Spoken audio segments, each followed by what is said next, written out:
Digest. What's up? Welcome back, everybody. As you can see, I got the bald mamba in the building with me, ladies and gentlemen. Marcel Martin. Marcel, what's up, man? What's good, Josh? How's it going, people out there in Raptors Digest land? Hopefully I'm coming through clear. I'm not touching my mic tonight at all. It's going to stay right here. I ain't going to touch it. So hopefully I'm coming through clear. Yeah, and if anyone notices anything about our audio, definitely let us know, because this is often a trial and error process, but hopefully we figured it out off the bat tonight. Interesting game coming up right now versus the Pistons. Dwayne Casey, I'm seeing it in the chat right now. He's 8-3 against us since he left Toronto. I guess left is a generous way to put it, since he was fired by Masai Ujiri and Bobby Webster. Definitely going to be a chip on the shoulder there. The Pistons really get up and play hard for him. Marcel, how do you see this one going? Well, if history is a teacher, it will have taught us we're going to lose. Fair. But I don't care about the past. I don't care about the last game, the game before that. I don't care about the first game of the last game. It's about this game. We got Gary Trent Jr. finna light it up. Scotty Barnes finna light it up. Pascal's gonna get a little spicy, little ghost peppery on us. You know what I'm saying? My man Svi. I don't know if you watched the G League. Svi dropped a 40 bomb, bro. I heard.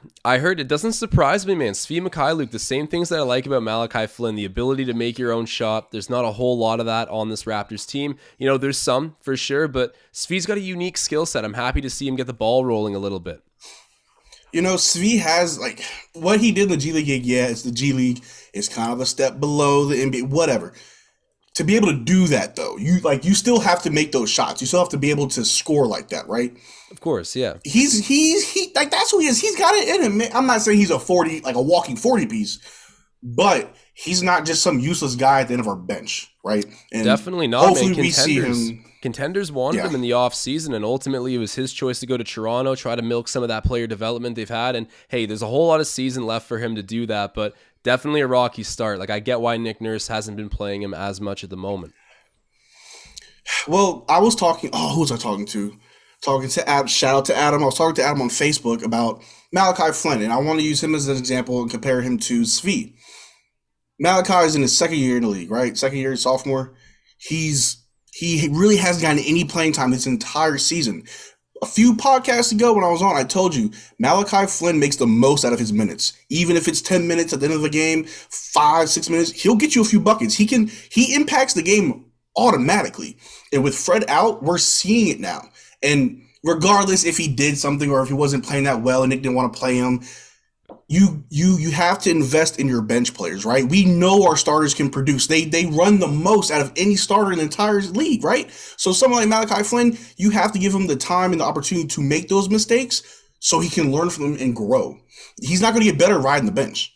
No, I agree with you, and I think that they just immediately saw Delano Banton's length and upside, and were just like, screw it, we're going to turn him into the backup point guard. And I think they just completely overlooked Malachi, probably planned to ship him out or do something else with him. I don't know, but they slept on this kid's skill set. They forgot that he was like a bright spot of the second half of last season, which was dismal. He deserves more credit and opportunity than he's got, but it's starting to see that, Nick Nurse had his hand forced. Let's not act like he did this out of the, his own well-being. He did this because he had to. And now that it's happening, I feel like Malachi Flynn's looked amazing, and we're getting to know a bit more of why we took him in the draft in the first round that season. He's going to be sort of a Fred VanVleet protege. Not to that level, but, he's got that kind of outlook, that floor general swagger to him, or floor general swagger. I feel like he could really work out for this team.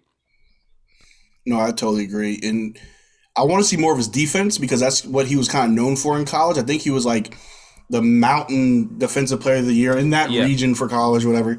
So it's like, you got the skills to play defense. Let's see it. And that Khem floater.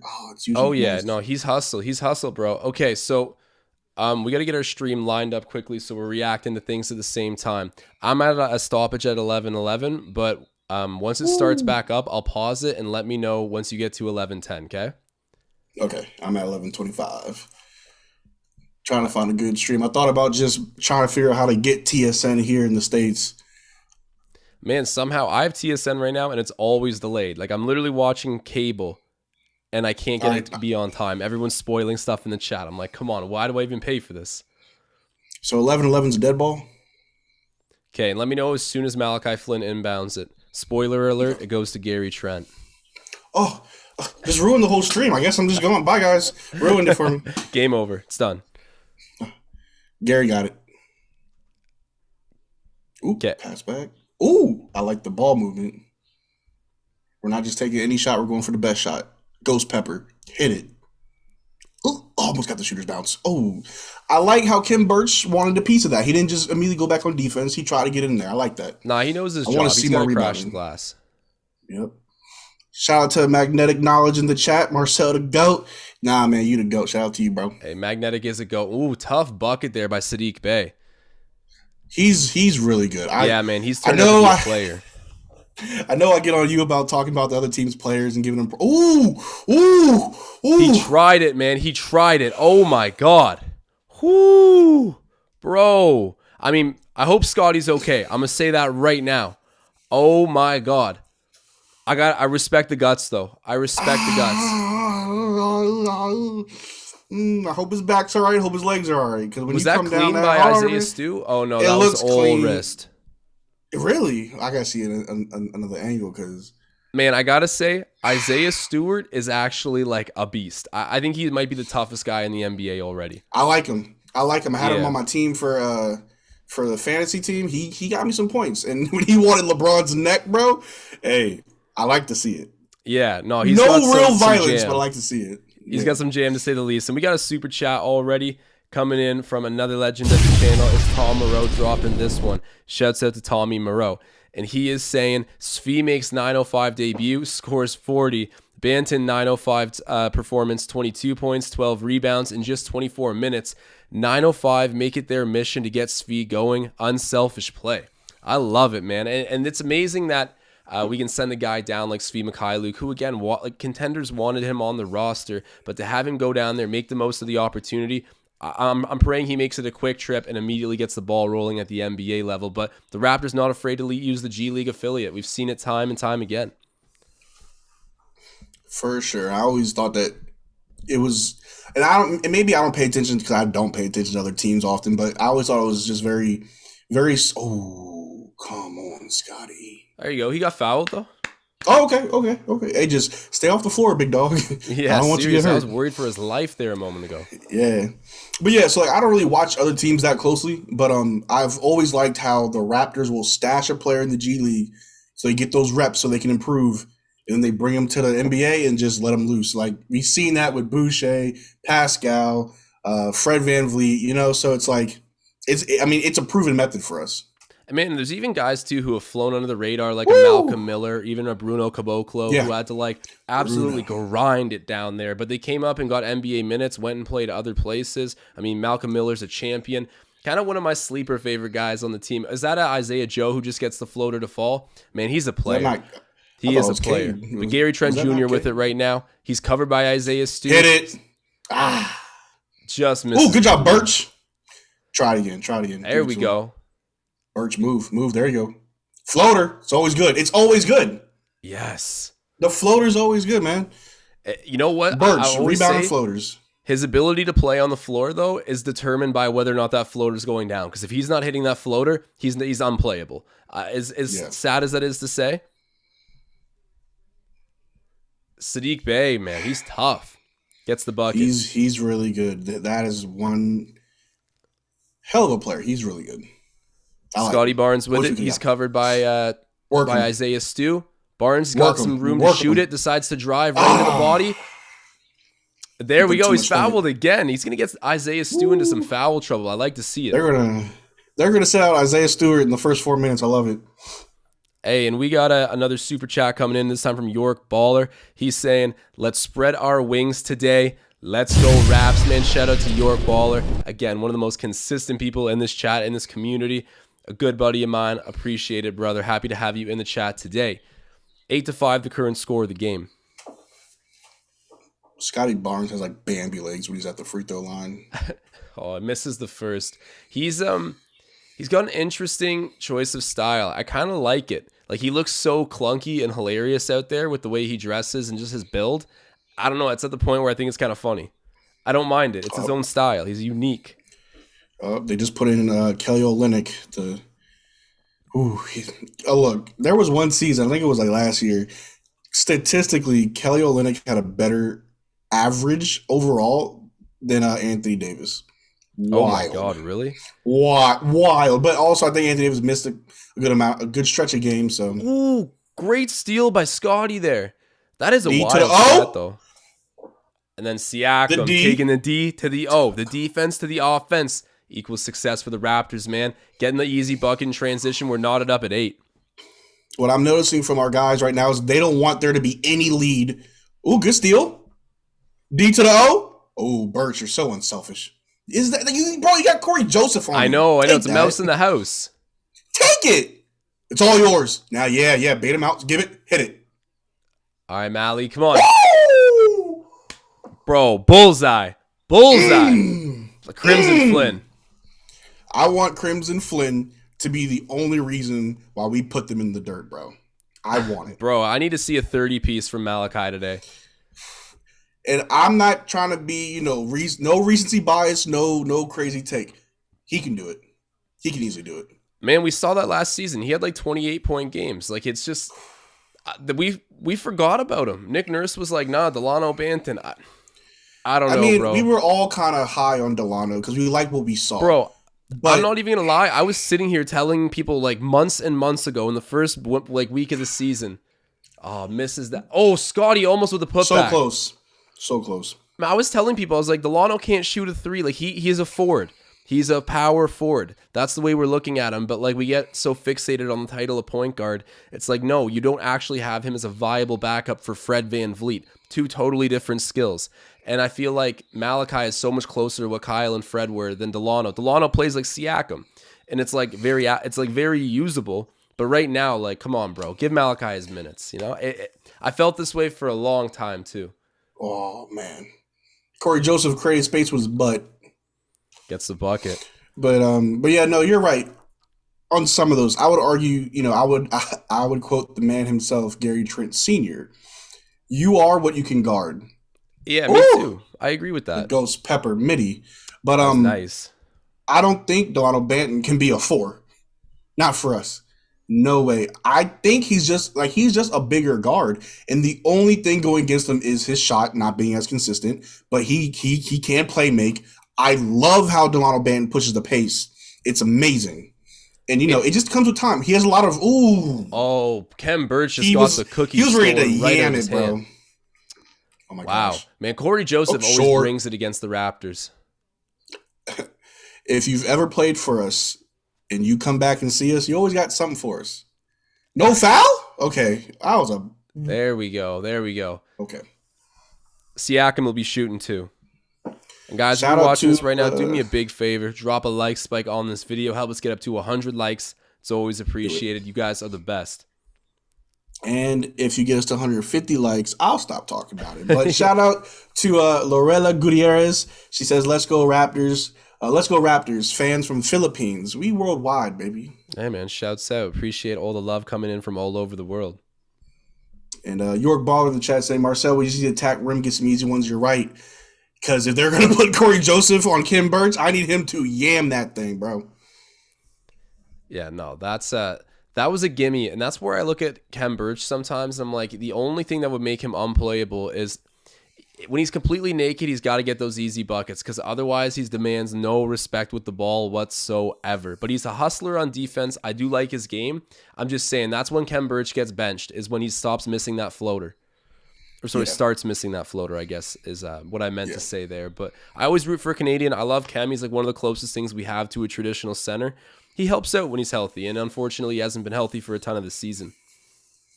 And now, flame me in the chat if you want to. This is just how I feel. Josh, you know how some organizations have that one player that just hangs around the team forever. For example, the Miami Heat have Udonis Haslem. Yeah. The man averages like 3 minutes a season. Yeah, Udonis Haslem. He's a change room presence at this point. He's like a coach. Yeah. Right. Now, flame me in the chat if you want. I want that to be Khem Birch. Only for the fact that, yes, he's Canadian, but also in the offseason, he didn't care about any other team offers. He didn't even know what his other offers were until the Raptors, the only offer he cared about was what the Raptors offered. And he was like, yep, I'm taking it. That's the type of loyalty we have to reward. We have to, especially with a franchise like ours, where it's hard to get free agents. It's hard to really get real trades going, right? So I mean, I'm not saying give Khem Birch the bag, but I think if we can keep him, he'll be serviceable. Maybe not as our starting point guard, definitely a backup, but yeah, like I said, rebounds and floaters, Yeah, no, I think that he'd be a good culture guy to have around. I mean, the Raps are so specific about the criteria they want of incoming guys, the sort of demeanor and personality they want. Khem Birch fits that fabric, so I feel like to keep him around even to his way past the prime, it would still be helpful for the young guys. And if you can make the roster space for it, go ahead. But I don't think Masai's the kind of dude that would cut a young, deserving player to keep a old wily vet around. But if Khem Birch can prove his worth and leadership and occasionally having some hype minutes, then, I don't see them getting rid of him. And I got to point out a super chat coming in from Anthony November. He's saying, I'm a Mavericks fan, but I love listening to y'all. Thank you so much. I'm thrilled to have you here. Anytime I see fans from other fan bases watching our streams, as much as I love the Raptors love that we get, it is really unique and nice to see other fans who come in here and want to join the space to chat during the games as well. The more the merrier. That's what I'm saying, and I appreciate you, Anthony. Thank you so much. We love the love. And we got Pascal shooting free throws. He made the first one, ready for the second one. And I just want to point some out because I haven't seen this man in I don't know how long. Maybe I just missed it. But Pop-Tart in the chat. What's up, Pop-Tart? Yeah, it's been a minute, actually. Yeah. Fan fiction, how you been? So Pascal missed the second one. It rolled out. Corey Joseph's hands were all over it, and it's staying with us. 14-13, the current score, and it will be inbounded here by Gary Trent Jr. That's unique. He doesn't normally do the inbound. He's normally the guy getting the ball and launching it. The ref was explaining to him. He's like, what do I do? All right. Give it back Ends to Gary. up at Scotty. Get to work. Ooh. Oh, we got Precious on the court. Let's see what's happening. Scotty, give it to Precious. Take it, big man. Oh, in the mid-range. So close. Just misses. That was a good shot, though, too. It was. Cade Cunningham with it now. We got a little bit of a Rookie of the Year battle going on tonight. Cade hands it off to Corey Joseph. Corey Joe unloads it into Kelly Olynyk. Hit a crazy game winner the other night. The Canadian Kelly O. Got to show some love there. And then Corey Joseph driving on Barnes. Kick into Cade. Cade in the corner. Wow, that's money. Well, you know what? Cade may be a good player, but you know what? He's not a Raptor, so I don't care.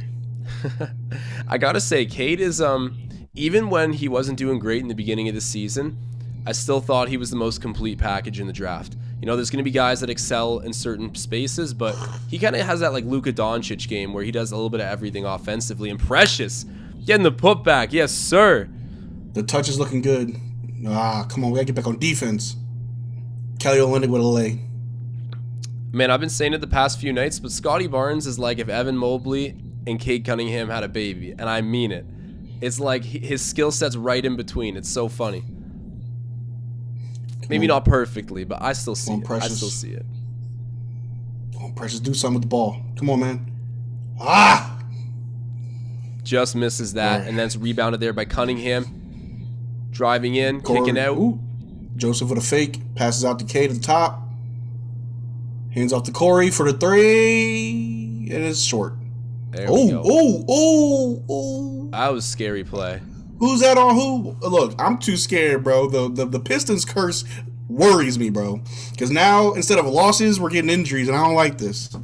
Yeah, no, it's not good at all. Well, hopefully Pascal Siakam's all right. Scotty Barnes already had a really ugly fall earlier this game for anyone who missed it. Isaiah Stu contesting him at the rim. Got too much wrist, and Scotty ended up on his back, and they're just coincidental with Kelly Olynyk, but Siakam fell flat on his side. Hopefully he's all right. Yeah.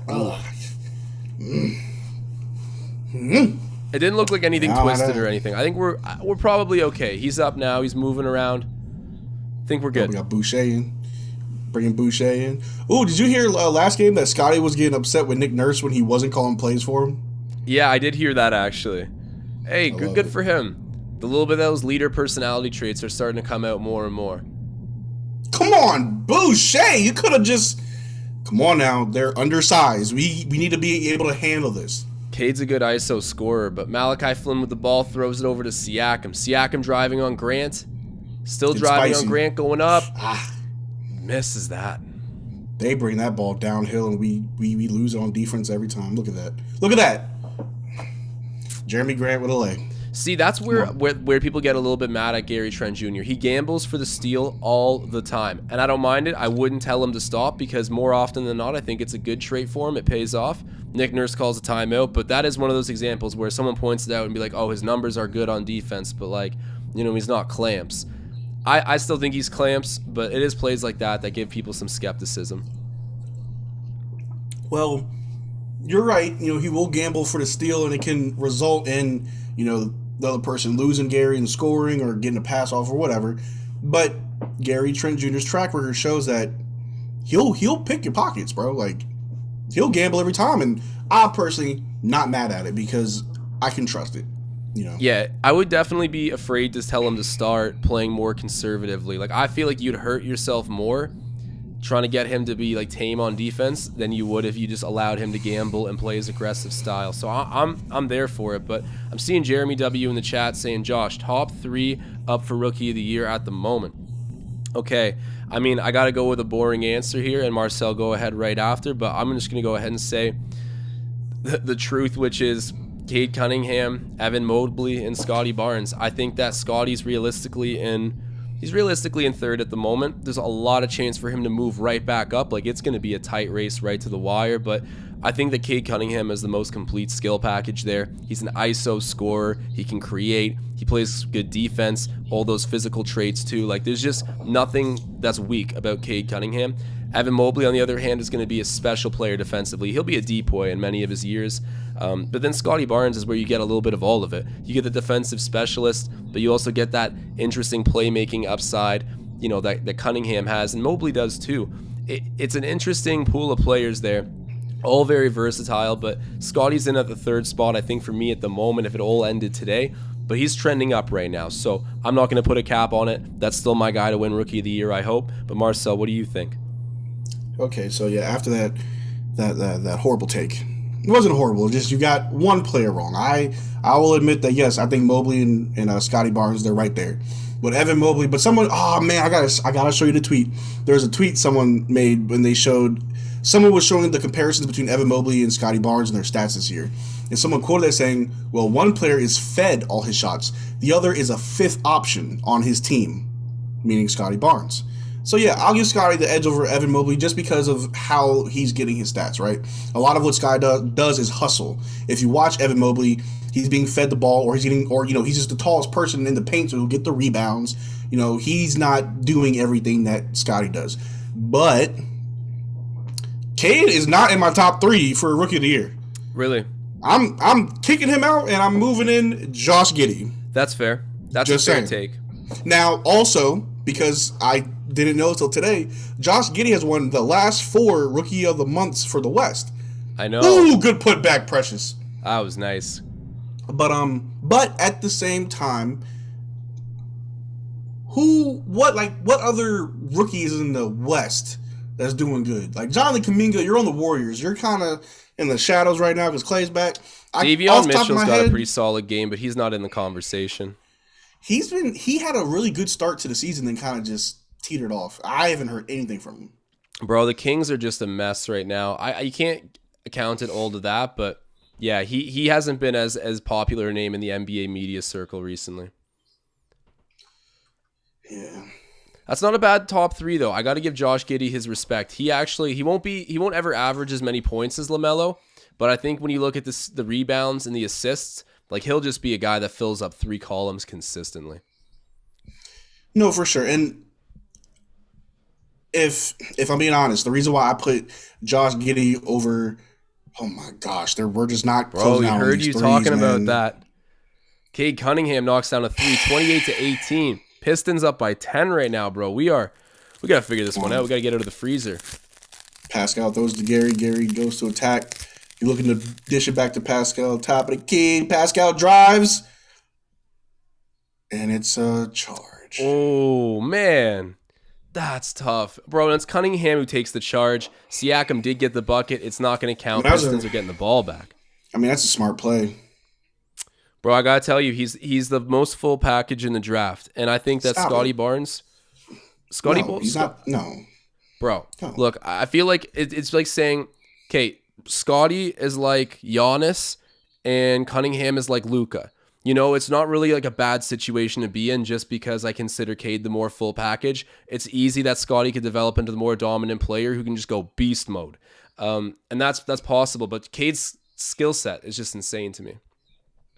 But he doesn't play defense. I don't know. I Who's he disagree going with to that. defend? Who's he defending right now? Who's he defending right now? I don't know. He just grabbed that They had rebound. him on Boucher. Is he really going to defend Boucher? Fair enough. Like, it's not going to be the same opponent every single time. Like, I saw him guard Gary Trent earlier. Hey, he ain't going to lock Gary down. You better stop it. Now, granted, Nah, Gary's been in a slump. Gary's at the line right now. Gary's still scary, all right? Yeah, it's scary Gary. Hits the first one at the line. He's going to shoot a second. Gives us a chance to be down by only 8 at this point. The Raps got to get it together, man. The Detroit curse is a real thing. We got to break this right now, take fate into our own hands, and get some wins that are so important to our standings, because I really still firmly believe we're going to finish in that 6th seed and avoid the play-in completely. But so much of that is left to be determined at the moment. Yeah, we definitely have a lot more games to play, and these wins matter if we want to stay out of the play-in, because the Celtics keep building that lead ahead of us, and we definitely got to, the last 2 games, we just got to take what we have been doing to find success and just keep it going. So I do want Fred and OG back, because that's going to help us immensely, bro. Oh, man. Both of those guys play north like 35 minutes a night. Like, we missed them. Nah, big time. Fred's averaging 38 minutes a game, the most out of any player. He leads the NBA. It's insane. So we got another super chat, and this guy has one of the best aliases in the game, Pain-Causing Samurai. And with his super chat, he is saying, "It will never happen, but pitch me your best LeBron to Toronto trade. Lakers need to trade him before he walks, and it would be worth it for the meme." Pain-Causing Samurai, shouts out to you, bro, for an insane question that I'm very excited to answer, actually. And you know what? Bill Paschke, or Paschke, I'm not sure, a longtime... Plaschke. Okay, a longtime journalist out in LA said he thinks that the Lakers got to move LeBron and AD. He genuinely thinks that's the best course of action for the Lakers long term, and this guy has some influence and, more importantly, some smarts. So his ear is to the ground in LA with basketball. Marcel, I'll let you start this one off. What do you think? What's your trade proposal to the Lakers to land LeBron James? One nice cold drink from Tim Hortons, because I'm not giving you nothing of value for LeBron James. I'll even give you some poutine, all right? And any other Canadian delicacies y'all want for LeBron, because I'm not trading nobody. I won't even give you Utah Watanabe, who We'll I throw in love a beaver him. tail and call it a day. Yeah, I'll give you that, bro. You know what? I'll give you like 1% ownership of the Raptors for LeBron. I don't care. I'm not giving you anything of importance, because LeBron right now is not valuable on any championship aspiring team. Yes, he's helping the team win. Barely. He's putting up great numbers, but they're still losing. They're the 9th seed. We don't need LeBron. But if I'm entertained, Pain-Causing Samurai, thank you for the super chat. Realistically, if this was like a prime LeBron, which we could actually get, I'm trading Pascal and OG for LeBron. Straight up. Yeah, sorry. I was reading something in the chat. Save that trade again, because I couldn't hear through the mic very clearly. I said I'm gonna trade if this was like a good prime LeBron, or Gary can't find his shot, bro. Yeah. Anyway, I'm giving up for a good LeBron. I'll part ways with a Pascal and OG. I'll do that. Yeah. I think that's a fair trade. I think that's... But I'm telling LeBron, you are not the point guard. You will take all directions from one Fred VanVleet, and you will play your role. Because this is my problem with LeBron. I'm not about to go on a rant, but just to say it real quick. LeBron has found a lot of success in this NBA. Mm-hmm. I would argue he'd have more if he didn't come across as this like commander that can just take a team and run with it. Remember what he said in the offseason before the NBA started this season about they say that we're the oldest team. I just want y'all to keep that same energy. Yeah, keep the receipts, all of that. Yeah. Dude, you're old. Everyone on your team's old. Russell Westbrook isn't that old, but he's shooting like he's old. Like that, all that bravado Shut it down. You're not telling Masai who to trade for. You're not telling Nick Nurse what plays to run. You are a player, and I'm not trying to tell him to shut up and dribble. Do whatever you want outside of basketball. But on this team, you are part of this team. The team is not you. You are the team. Period. Because in Miami and Cleveland and in LA, they just pander to him and do what they want. And now look at what happens. He wanted Russell Westbrook. You got him. The turnover king. The one thing I will say, yeah, of course you hand LeBron the keys to the city as soon as you sign him. I mean, in negotiations, you essentially have to do it in order to have a chance at landing him. There wasn't a single team that's ever signed LeBron that wasn't rewarded with a championship. So as much as, you know what, I agree with you completely. I think he's past the point of I think he did way too many things. It's like a farewell sentimental. Let's get the banana boat back together. Anytime he does something out of sentiment, it seems to blow up in his face. Like, I'm going to go ahead and look at D Wade with Cleveland. Like, what was that? That was a terrible failed experiment for LeBron James. I think that shows there that he does have his fair mistakes even during his prime as le GM. But at this point, I do think Masai Ujiri and Bobby Webster would be like, we don't need to bring in a guy who's going to flip the whole entire process of how we do things, how we've already won, who's already 36, and, you know, probably just going to go leave to play with his son again sometime soon. But if I were to put together a trade package, realistically, something the Lakers would say yes to, you know what? I don't think you could give up Scotty Barnes. That's a non-tradable. But you would probably need to look at giving up a Fred VanVleet and a Pascal Siakam and then maybe a draft pick. And that'd be crazy, but that's just what the Lakers want for a LeBron. I mean, you're getting LeBron James. I'm not doing that trade. I'm not. But like, well, what's the I'm price? only arguing is because, well, I'm only arguing because I don't even think that's what the Lakers need. They don't need another guard in Fred VanVleet. He's great, but they've got Russell Westbrook, and that's not saying much. But in my opinion only, Fred right now is a much better point guard, not player, just a better point guard than Russell Westbrook. So when you bring on a better point guard against oh my God, they hit another three. Anyway, when you bring on a better point guard and you already have a superstar point guard, are you going to start him over him or not? And if you don't have any players of starting Fred VanVleet over Russell Westbrook, you don't trade for him. The reason why I said OG and Pascal is because, look, you got two tall, long boys who can score and defend, and we got a superstar. Good you trade. Think about all Boom. the players that they've been interested in. Like, it's been, nice. Delano Banton and one. But if you look at the Lakers' interest list, it's guys like Buddy Hield, it's guys like Gary Trent Jr., you know, it's guards. Like, I don't think that they're very comfortable at the guard position, you know? And if you have Anthony Davis there still, they got enough long boy presence on that team, right? He's so dominant. Obviously there's more that goes into it than having one dominant player. Dwight Howard's still there. A lot of these guys are playing completely out of character. They're just past their prime and all together, so it looks terrible. But yes, there's some interesting things going on in LA. The idea of the Raptors making a trade to get either AD or LeBron is quite crazy, but fun to at least speculate about because LeBron's certainty in Los Angeles seems to be very, very much so dwindling day by day. So weird situations will arise. It's cool to always talk about it as a fan base. And most importantly, shouts out for the super chat that started this all. Yeah, we got a foul called, a late one here. Kelly O laying down on the ground. Have you ever noticed that Kelly has like Jesus hair? Yeah, he does. He got an elbow in the face. Oh, he did. He did soak an elbow in the face. He be all right. Yeah. That ain't Precious' fault. He was in motion. Call it flagrant. But the score right now, 34-25, 11 minutes left until halftime. We're down by 9 points right now. This is typical matchup with Detroit. That's kind of how it feels. And I think that we're still going to come through and deliver and make this thing close. Hopefully just blow them out. I don't think we're going to be trailing this whole game. But this just feels crummy to come out like this at home. Yeah. Not ideal. Yeah. No, it's not how you start, Josh. It's not how you start. It's how you finish. It's how you finish. That's all I'm saying. Hey, man. I'm with you. Real quick, what's your WNBA knowledge like?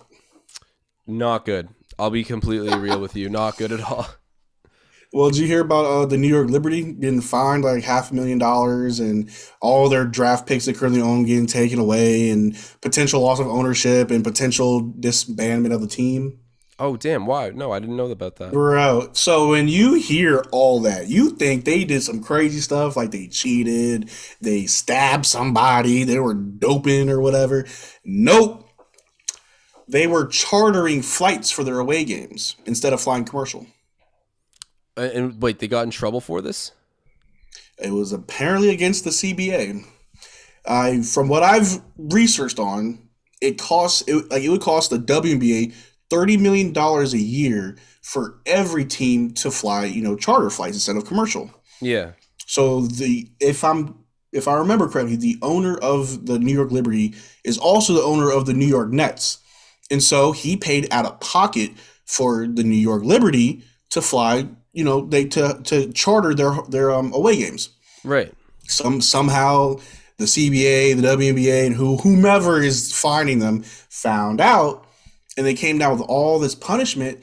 And not to get into the whole reason why the WNBA isn't as profitable or why they get paid less, it just comes down to if your business doesn't bring enough money, you can't really, enjoy some amenities. Yeah. But to be fair, that's a lot of that's harsh punishment because I'm guessing it's against their CBA rules or whatever. I just don't understand it's coming out of the owner's pocket. Yeah, let the owners do that if they want to. And it was just the away games.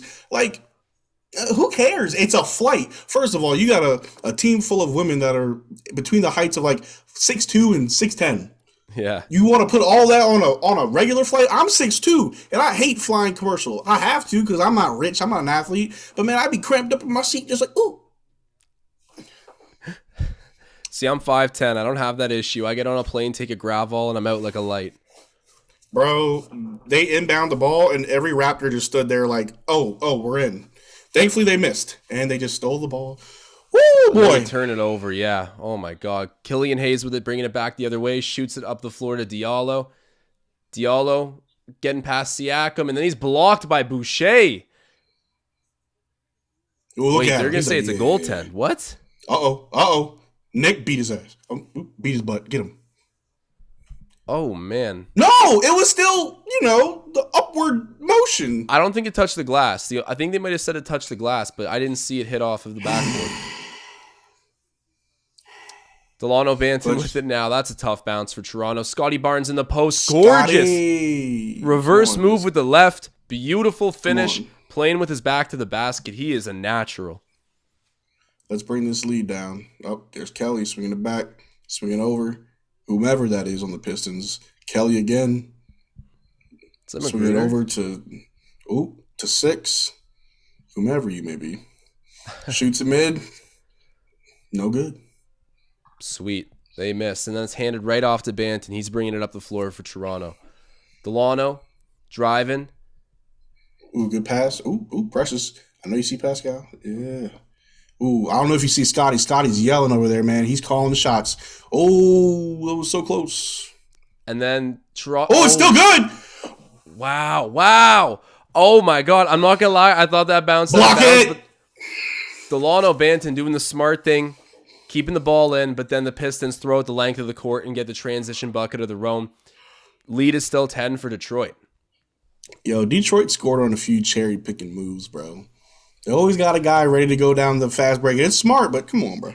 Hey, if we can't stop it, they're going to keep doing it. Ooh, they want to double team Scotty? Big mistake. Scotty Barnes driving in on Killian. Ooh, boom! There we go. That was the entire 5 on Pascal in the paint. And Pascal said, I can fly like an eagle. Gorgeous move there. Siakam with the poise to finish, and Scotty Barnes feeding the other big. We need some. Ooh. Stop him. Ooh, it's good. Pass it. Keep moving. Look up. No. Good job. Good hustle. Good move. We're just being sloppy. What is going on? And then we get fouled. We got fouled, or do we do the fouling? Yeah, York Baller in the chat saying sloppy. You took the words right out of my mouth right now. That is it is just all over the place. Even the way that we started this possession, the Raptors falling asleep on the inbound there by Detroit, and they missed, thankfully. But it's been a lethargic return to play right now for Toronto. I want to see a little bit more from Pascal. With Fred out, it's his time to take over. I need to see a real ghost pepper. I'm seeing a little bell pepper right now. A little bell pepper. What's the Yeah, time on your clock? I got 8:33 in a horrible air ball from Precious. Oh Lord. All right, tell me when you're at 8:22. 8:25. 8:22. Hayes misses that. And Stewart's rebounding like a machine. Yo, just grab the ball. Killian Hayes Another throws it in there to midi. Diallo. Diallo from the free throw line knocks it down. 41-31. Lead is back to 10 right now, Marcel. This is getting ugly for Toronto. They got to figure this out quick. We need to slow down because I think we're playing ahead of ourselves. We definitely are not organized at the moment. Bad pass. Oh, that's okay. That's got to be, what's the word for it? Not a moving pick or a moving screen, but just straight up interference. Diallo just cutting off his lane while moving to get the ball before it goes out of bounds. That has to be an interference call. But no call made. Pistons will get the ball. And of course they had to show Dwayne Casey versus the Raptors stats. Of course, man. He won the last 5 games against us. How about you get into the playoffs? Well, that's the thing. Eh? People are like, this is like the Super Bowl for Dwayne Casey. It's like, that's so sad. That is so sad. These are the games that keep him employed. Uh-oh. Paul Blunt's calling for it. He said, all right, fam, let's bring out the cheeks. I don't know where Champion Gold is. WTC. If he's in the chat right now, that guy's the We need him. the Cheeks ringleader, man. Yo, we need Champion Gold Game. If you're out there, please say something. Save us with the cheeks. Drop a WTC. We the cheeks. Yes, sir. Diallo with it, and that's a travel. All right. There we go. The Raptors turn over the Pistons. They're getting the ball right back. Excuse me. Did not mean to yawn on the chat. Jeremy W in the chat saying, smash that like, people. We'll do a like spike right now for Jeremy. Appreciate you guys, everyone who's watching right now. Do me a big favor, drop a like on this video. Try to get it up to 100. You guys are the best. Whatever, Gary. As long as he goes in. Whatever. Beautiful. I don't care. I'll take it. He goes crashing to the rack. Oh. From the perimeter, Detroit misses that. What a brick. Rebounded by He Birch. was Fred VanVleet. Oh my God, We got hold a on. super chat. Champion Gold is in the chat. He's saying, biggest nuclear plant getting firebombed and you're watching basketball? Cheeks. Hey. I'm sorry, champion. We know that there's a lot of tragedies happening around the world, man, but we trying to just spread some love one game at a time. I appreciate the super chat. Yeah, man, I don't even mean to be loud. I don't know if that's going on in the Ukraine, wherever. I'm assuming it probably is. I would have... you know what? I laugh in situations like this, but thank you so much for the super chat regardless. We appreciate it. WTC, you heard the man. Shouts out to Champion Gold. Cheeks. No, yeah, but I think the last thing I saw was one of the nuclear plants in Ukraine was about to get overran by Russian forces. Don't want to talk about that too much on the stream, but I think that's what he was referring to. Say that one more time. They're about to get overran by Russian forces. Yeah. Like I want to say it's. I don't think it's Ukraine's only nuclear reactor, but I think it's like their biggest one. Last thing I saw like a few hours ago was Russian forces were like about to take it over. I think they're actually like either bombing it or they're like fighting very close to it. Jeez. Yeah, no, prayers up. I didn't even see any of that. I've been working all day, so I haven't been looking at my news feed. That is crazy. I didn't know that. You know, it's crazy, Marcel. We'll definitely keep it to basketball, but one thing I have noticed, experiencing war from afar from my phone, I question everything now because who knows what's a pro-Ukrainian, pro-West message versus, and I'm not saying like in terms of right or wrong. I'm saying in terms of like, is the ghost of Kyiv real? Is like this guy, apparently the boxer, you know, that went over there to join the military. Apparently he had 6 confirmed kills. Is that real? I don't like who even knows. And it's nothing to celebrate, but it's just the things that I read on my phone.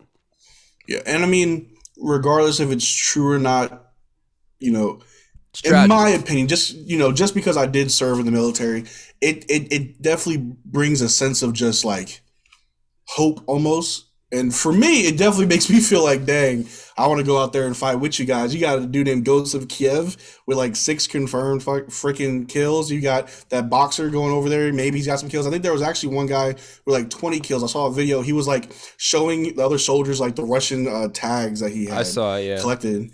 And so, I mean, it definitely motivates you and keeps you in the fight and, keeps your head up. Because I've also seen a lot of footage of a lot of Russian soldiers who are kind of like, I don't want to be here.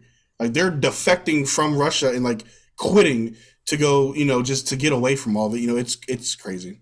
Yeah, no, I always just wonder what's, if these stories are real, they're definitely inspiring. These people are defending their home and their freedom. I definitely agree. I even wonder sometimes what's made to keep hope high. Because like you're saying, that's a feeling that's good for people that are on this side. So I just wonder about what's being truthfully reported or what's being said to build confidence and courage. But who knows? At the end of the day, we are watching hoops and Malachi Flynn going right to the rack. And I have another super chat coming in. I left this one waiting too long. It's from Paul Blunt, our dude. He's saying, we the cheeks, WTC, my boy. Appreciate you, Paul. Yes, sir. Yes, sir. My stream just decided to do a little dirt nap. Stream but I now? did see that, I'll be all right, though. I did see that Svi's on the court. So let's see if we can get the Ukrainian stallion some buckets. I hope so. I'm a big fan of his. Like, I've always loved his game. Even when he was on Detroit last season, I liked him. I remember from the Lakers Summer League, too, but Diallo throws it over to Killian Hayes, who shoots a 3, and he misses that. And Isaiah Stu fighting for the board, and he throws it out off of Siakam. It will be Pistons ball. Yeah, it wasn't no Pistons ball. I ain't lying.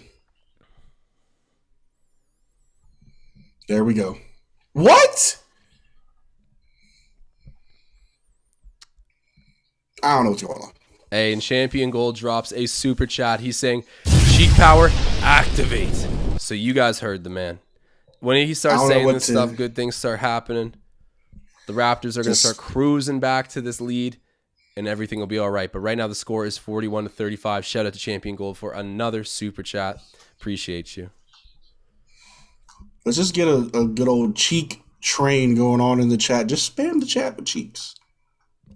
I want to see Artisan saying last season Svi killed us when he played for OKC. Yeah, I don't doubt it. I think I actually saw the highlights for that, but like I said, even back to the Lakers Summer League days, I did like Svi Mykhailiuk. So to see him become a Raptor, I was jacked up. I just wish he had more of a role at times, but hopefully that is coming back, dropping 40 pieces in the G League like it's nothing. All right, there we go. Give the ball to the man. Yeah. Hey, are you at 6'12"? With Flynn bring the ball down? I'm at 6:15 because I fast forward 1 sec. I will get ahead and then line it back out. I'm at 6:09 dead ball.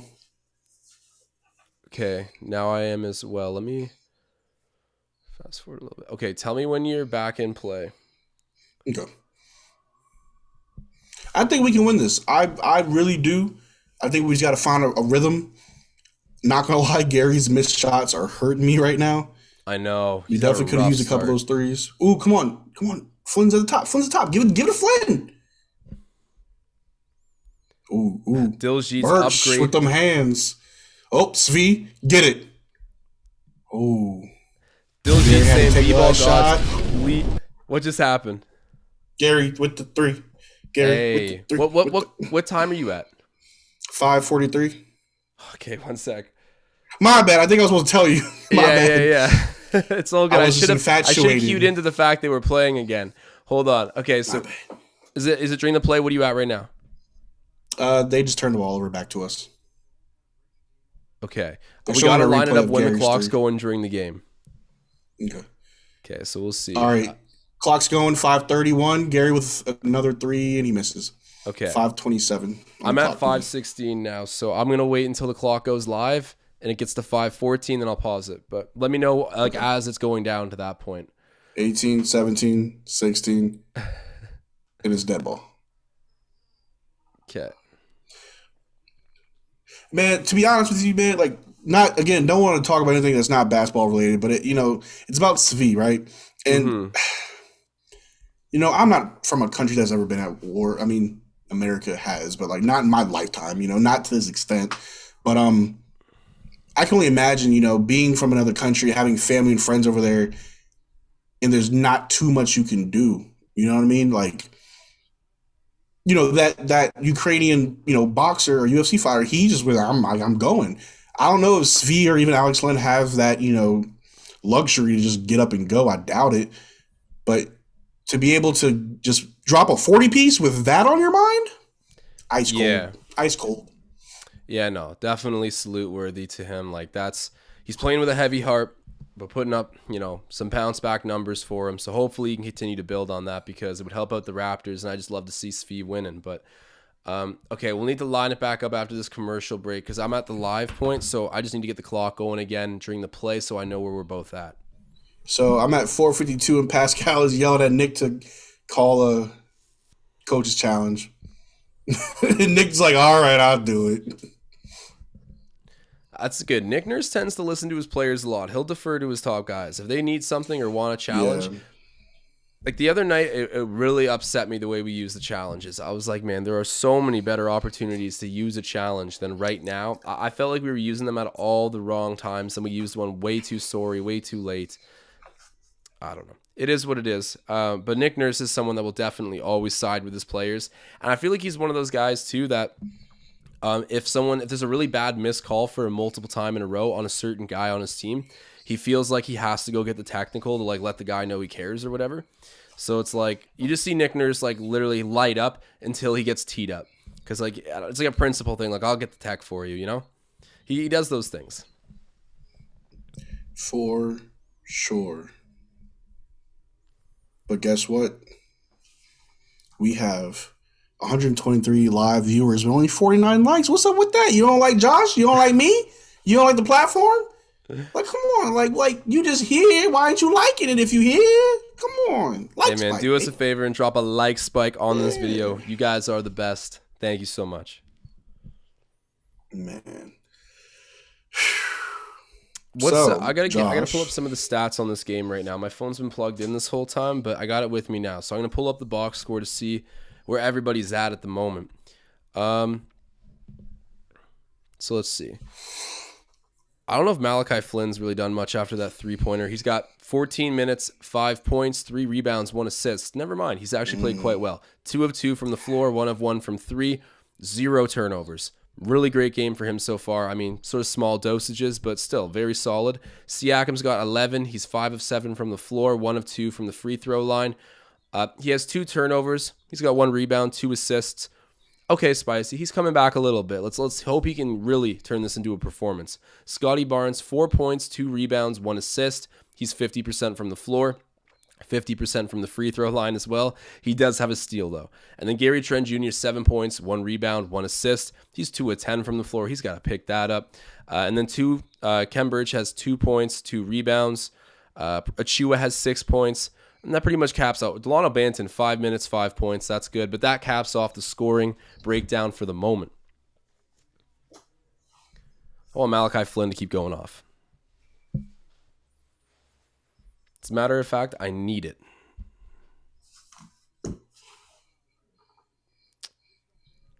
You hung up on me. How did it hang up on you?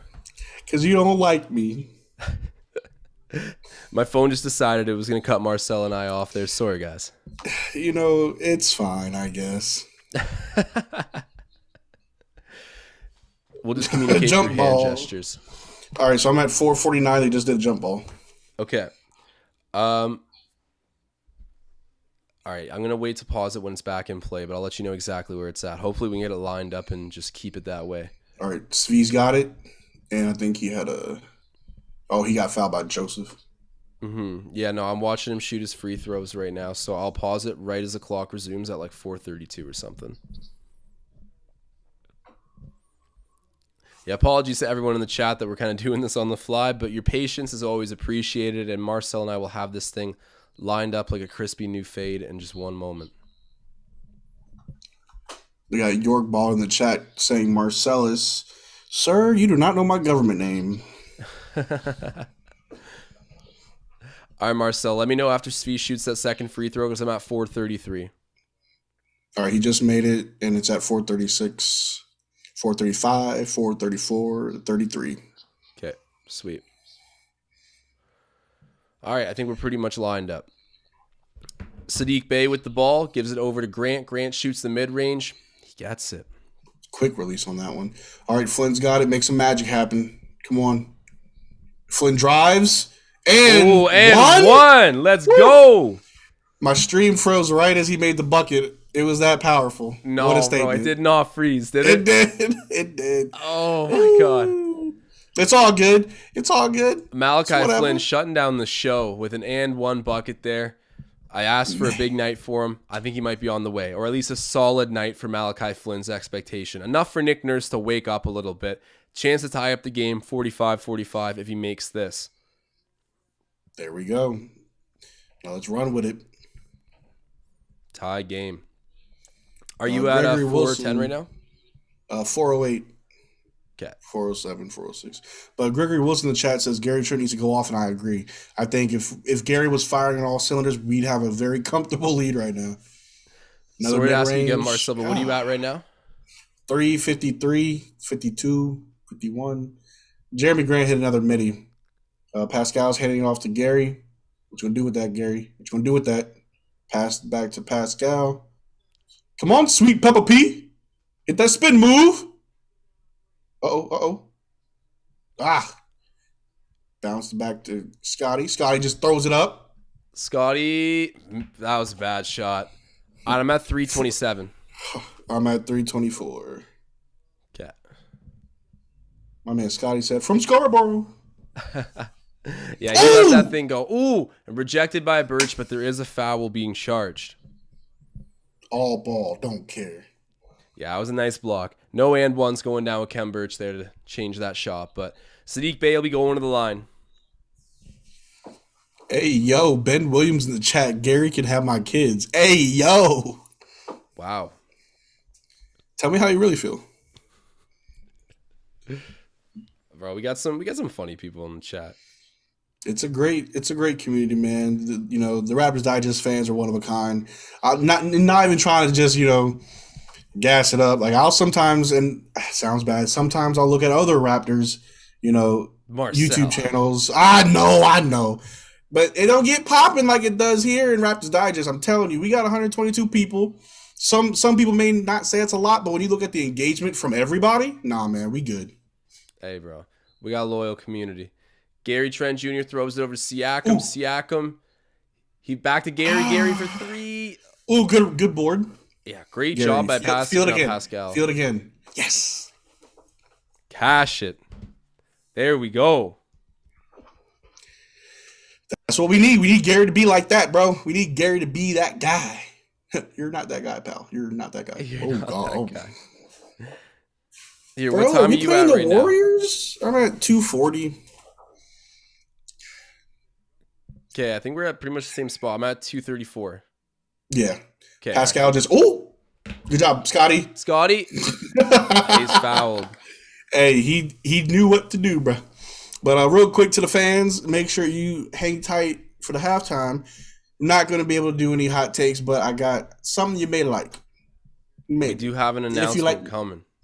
If you like me, you'll like what I got to say. Scotty makes the first, and that makes it a 51-49 lead for Detroit. Chance to hit another here. 2:30 until halftime for anyone wondering. Mystery saying put a man on Bey. Yeah, Bey is a baller. He's got like one of those really aggressive, sort of in-your-face style games. I respect it. Scotty Barnes knocks it down. Yes, sir.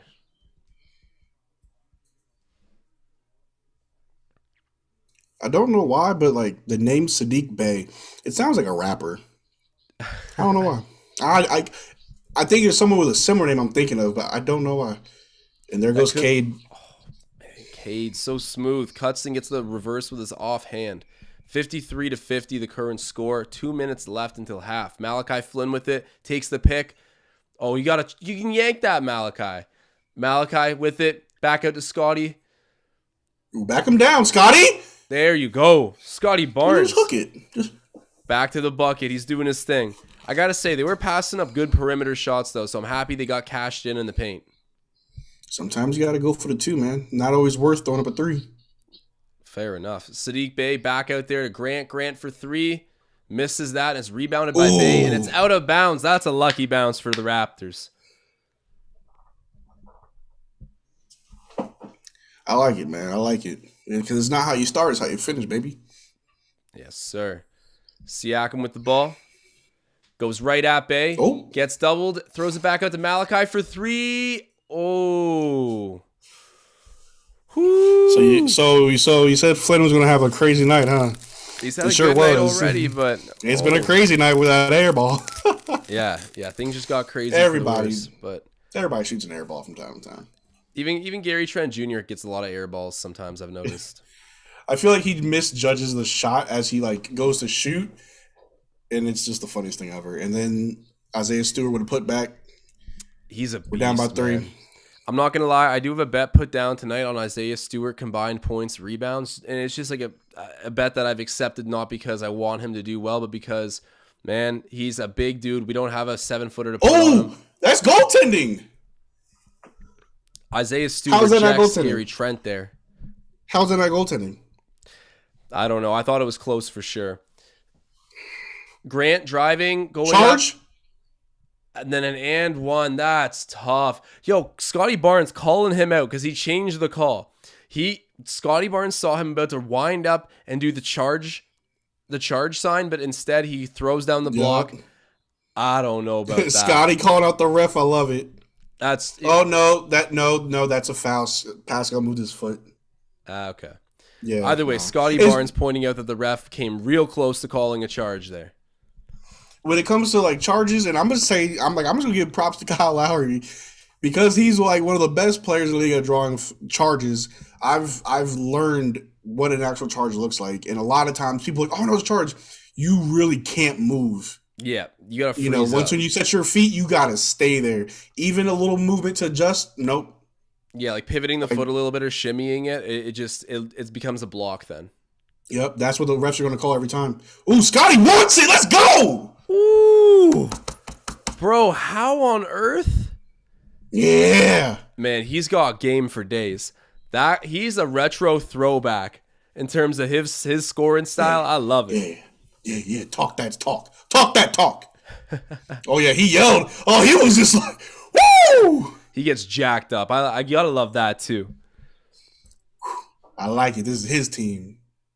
What's going on with the game? I don't know what just happened. Why was it a dead ball just now? Did they? I don't know. I thought for a second he might have got attacked. I have no idea. A Kotsky gang just said, "How is that a technical?" I'm like, I don't know. Maybe because he yelled. Didn't he get over it must be because of the yelling. But that's soft. It's called emotion. That's soft as hell. It's called emotion. All right, Corey Joseph with it. He's covered by Malachi Flynn. Joseph over half to Grant. All right, we're gonna get the last shot of this half. But Grant with it right now. He's covered by Precious Achiuwa. Grant's working him. Ooh, Precious, stay on him. Great. Oh, my God. Man, great defense by Precious. And then, was it really great defense? Because he kind of got behind his man, which allowed him to go back up. So was it really great defense? Nah. I think, he missed the shot, so I'm going to count it as good defense. Man, he's at the line. Jeremy Grant ain't no scrub either. Oh, come on. You can't tell me that's not decent defense. You got that replay, no? Yeah, I saw the replay. If Precious stayed in front of him, yeah, great defense. It wasn't perfect defense. It wasn't perfect defense. I'll rephrase that. But I thought that was some pretty high effort there by Achiuwa to contest that shot. But ultimately, off of the rebound, Grant earns a trip to the free throw line. And Svi Mykhailiuk checking in right now. They want a little bit of range here to end out the half. Khem Birch comes out. Pascal already has 21 minutes in the first half. Lord. Bro, I just got a spoiler in the chat. The whole chat's you as soon as you said that I looked. I don't know what happens. Whose initials is GTJ? Is that good toe job? That sounds disgusting. Gary. Yes, sir. Knocks it down. Nice assist there from Scotty too. Alright, I gotta check the exact bets that I have tonight. I do gotta check those because I forget exactly what the parlay was. I didn't put it up on the screen or anything, but I know I got a decent one going tonight. If anyone else has any bets of their own, throw it down in the chat. Of course, I want to hear. Hey, and we got a another upgrade to the elite membership tier for Tristan Phipps. Oh my God, Marcel. That was my fault. I was getting a call. I was trying to like say no to the call, and then here I am. Okay, I thought I must have done it again because this was the second time in a row where I touched my phone and we lose the call immediately. I don't know why that is, but I'll finish what I was saying to Tristan Phipps. Thank you, man, for upgrading to the elite tier. We appreciate you. Hey, man, this community is the best. Tristan Phipps has been around for a long time. My guy, the man. Thank you for upgrading to the elite tier. Welcome to the gang. Hey, but Josh, we're at halftime. We are, man. I was thinking about that. You want to let him know? Oh, man, I'm just so nervous right now. Oh, man. So, all right, Raptors Digest fans, you know I love you. I got nothing but love for you, all 140 y'all watching. But real quick, you better like this video before I continue. I'll give you a minute to do that real quick. Okay, so anyway, I am moving to Ontario. I'm about to be roommates with Josh, and we're going to do this full time. I didn't even get the memo on that one myself. I'm kidding. No, for real. You guys know the other channel, Courtside Digest. It's been a while since they posted a video. Wouldn't it be crazy if you saw this beautiful face from time to time? Spearheading the Courtside Digest channel, run by ya boy. Yes, sir. Hey, you guys are looking at the new face of Courtside Digest, Marcel Martin. You know it. But I do want to say, or ask, I want to propose this. If you're in the chat, I hope you are, Paul Blunt. Will you be my moderator? Wow. A live proposal. Yes.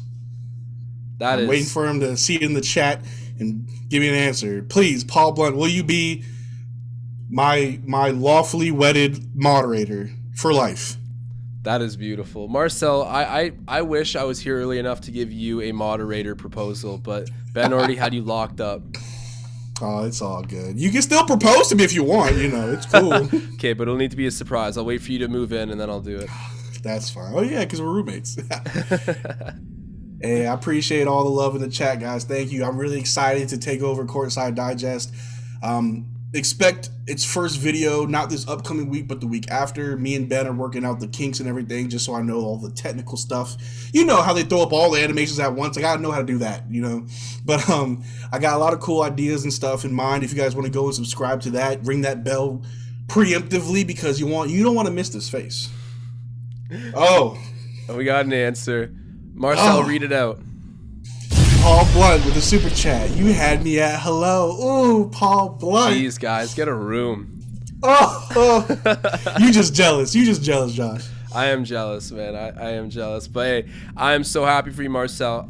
Very hard earned. People, the moment you came on here, people loved you. They loved you even before that, but you've been killing it. So to have your own spotlight that is uniquely yours on a channel that I know you will continue to build marvelously, congrats again.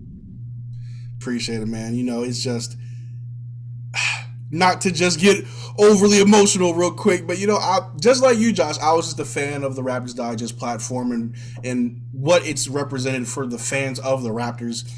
Been a fan, not since day one. I didn't really, catch wind of the channel till the year before a championship run when we got Kawhi. But I've been lucky enough to be able to build a relationship with you, Ben and Riker. Been on the live stream with you a few times, and now I'm going to be able to take over that channel, and I just want to make sure to do it justice. I want to make sure to make that channel just as good and respectable as Raptors Digest. Hey, man, I'm sure you'll do a bang-up job no matter what. And we got another super chat coming in from York Baller. He is saying, hats off, bro. You're making waves. And that is the truth, Marcel. You climbed up in this industry quick. Let me tell you, you're a natural kid, a natural. We had to give you your own spotlight. And ain't no waves, bro. I'm bald. But no, I get it. I love it. I love it. Well, thanks again to everybody watching. Appreciate you guys. I mean, you make this whole operation from Leafs Digest to Courtside Digest to Raptors Digest to hopefully Blue Jays Digest soon. You make those wheels turn, so you guys are the best. And I didn't see before, but anyone put any bets down in the chat, let me know. I got to pull up my bet pretty soon to let you guys know how far I am away from it.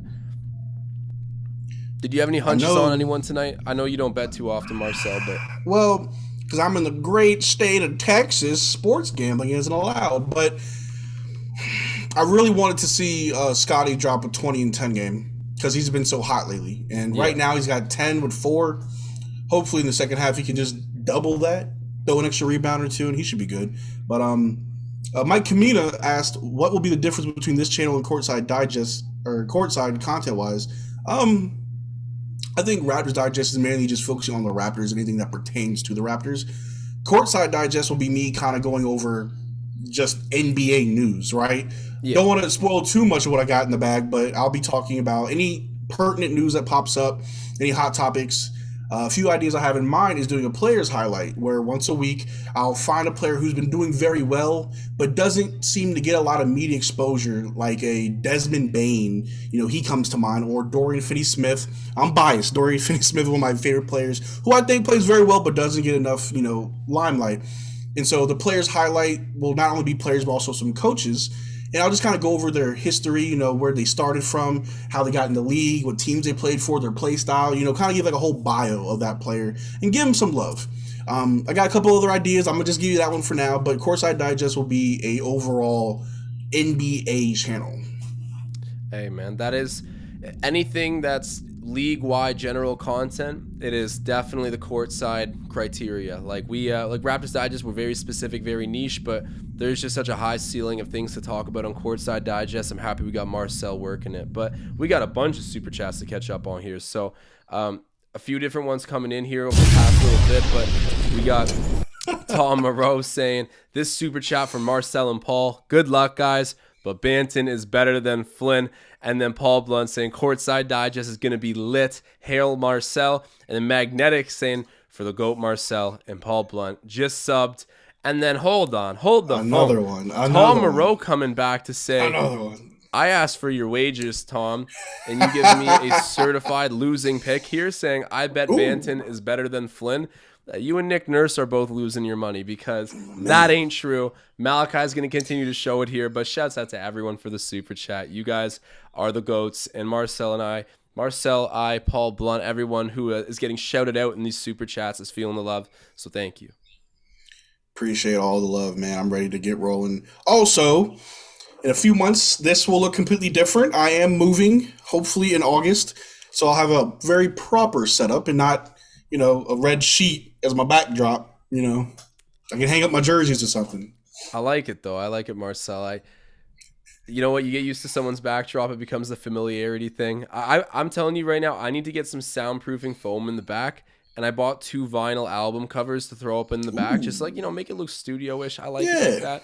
I got Graduation by Kanye West, my favorite album of all time. On vinyl. Ooh. Yeah, man. It's more of an art piece than anything. Like I do have a vinyl player, but I'm just gonna put it up in its case on the wall to show off the cover art. I mean, the cover art, I don't go crazy about it, but it's my favorite album, and I'm getting views. I don't know about you guys, but 2016 was the best summer ever, and Views was the soundtrack to everything that happened that summer. And being from the city, from the Greater Toronto area, that the CN Tower cover art, bro, I need those. I need those up on the wall behind me. I ordered them in from Sunrise Records the other day. So we're gonna get the studio vibe rolling completely over here at Digest Media. For sure. I see some people talking in the chat. What I see here, Mike Kamina will be expecting some Ben Wallace content. You already know I'm coming out with the hottest it takes. I want to warn y'all now. I am not going to be on that channel to make you happy. I will say some of the most wildest things that will make you upset, and I want you to debate in the comments. I want you to get active. Tell me I'm wrong. Tell me my views are just horrible. Tell me Thaddeus Old is actually a great player. I dare you. Go subscribe right now and do it. Everyone go definitely subscribe to Courtside Digest. You know what? You got some making up ground to do on Courtside because Last time I was on that channel, I did some good stuff. I said Josh Giddey was the steal of the draft, made a whole video on it like months before the draft. But the one thing I said was Franz Wagner was the mistake of the draft. I said Franz Wagner was the ultimate hiccup, the ultimate gaffe. Bro, I laid into him. I was like 2 years in college and you can only average 12 and a half points. My boy, get it together. And I was just thinking about like, I don't know. I torched him.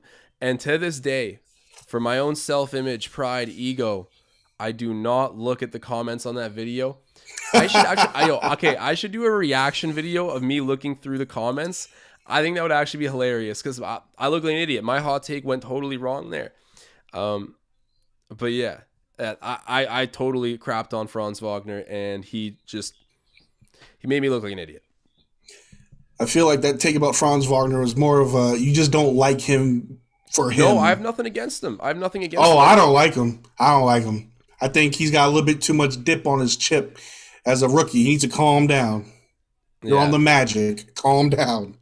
Yo, I got to say something quick too in the chat. Tom Moreau saying Kanye West, Josh. We are so different. Oh, okay. Tom Moreau and I always have different takes, but when it comes to Kanye West, like, no, I'm not like.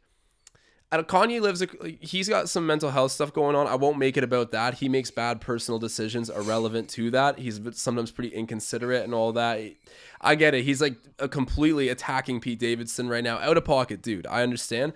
But I just love the fact that he was the first guy in hip hop music to start using orchestras, to use like voice synthesization. Yeah. And also like, those dudes that sing, but they sound like they shouldn't be singing and it has like a whole new appeal to it. Like 50 Cent when he does 21 Questions, like that kind of like, a thug singing a rap or like a love song. Like that's Kanye West kind of like, I don't know. I'm describing it a certain way, but Kanye changed hip hop and I'll forever respect that. I like him. He made it more artistic.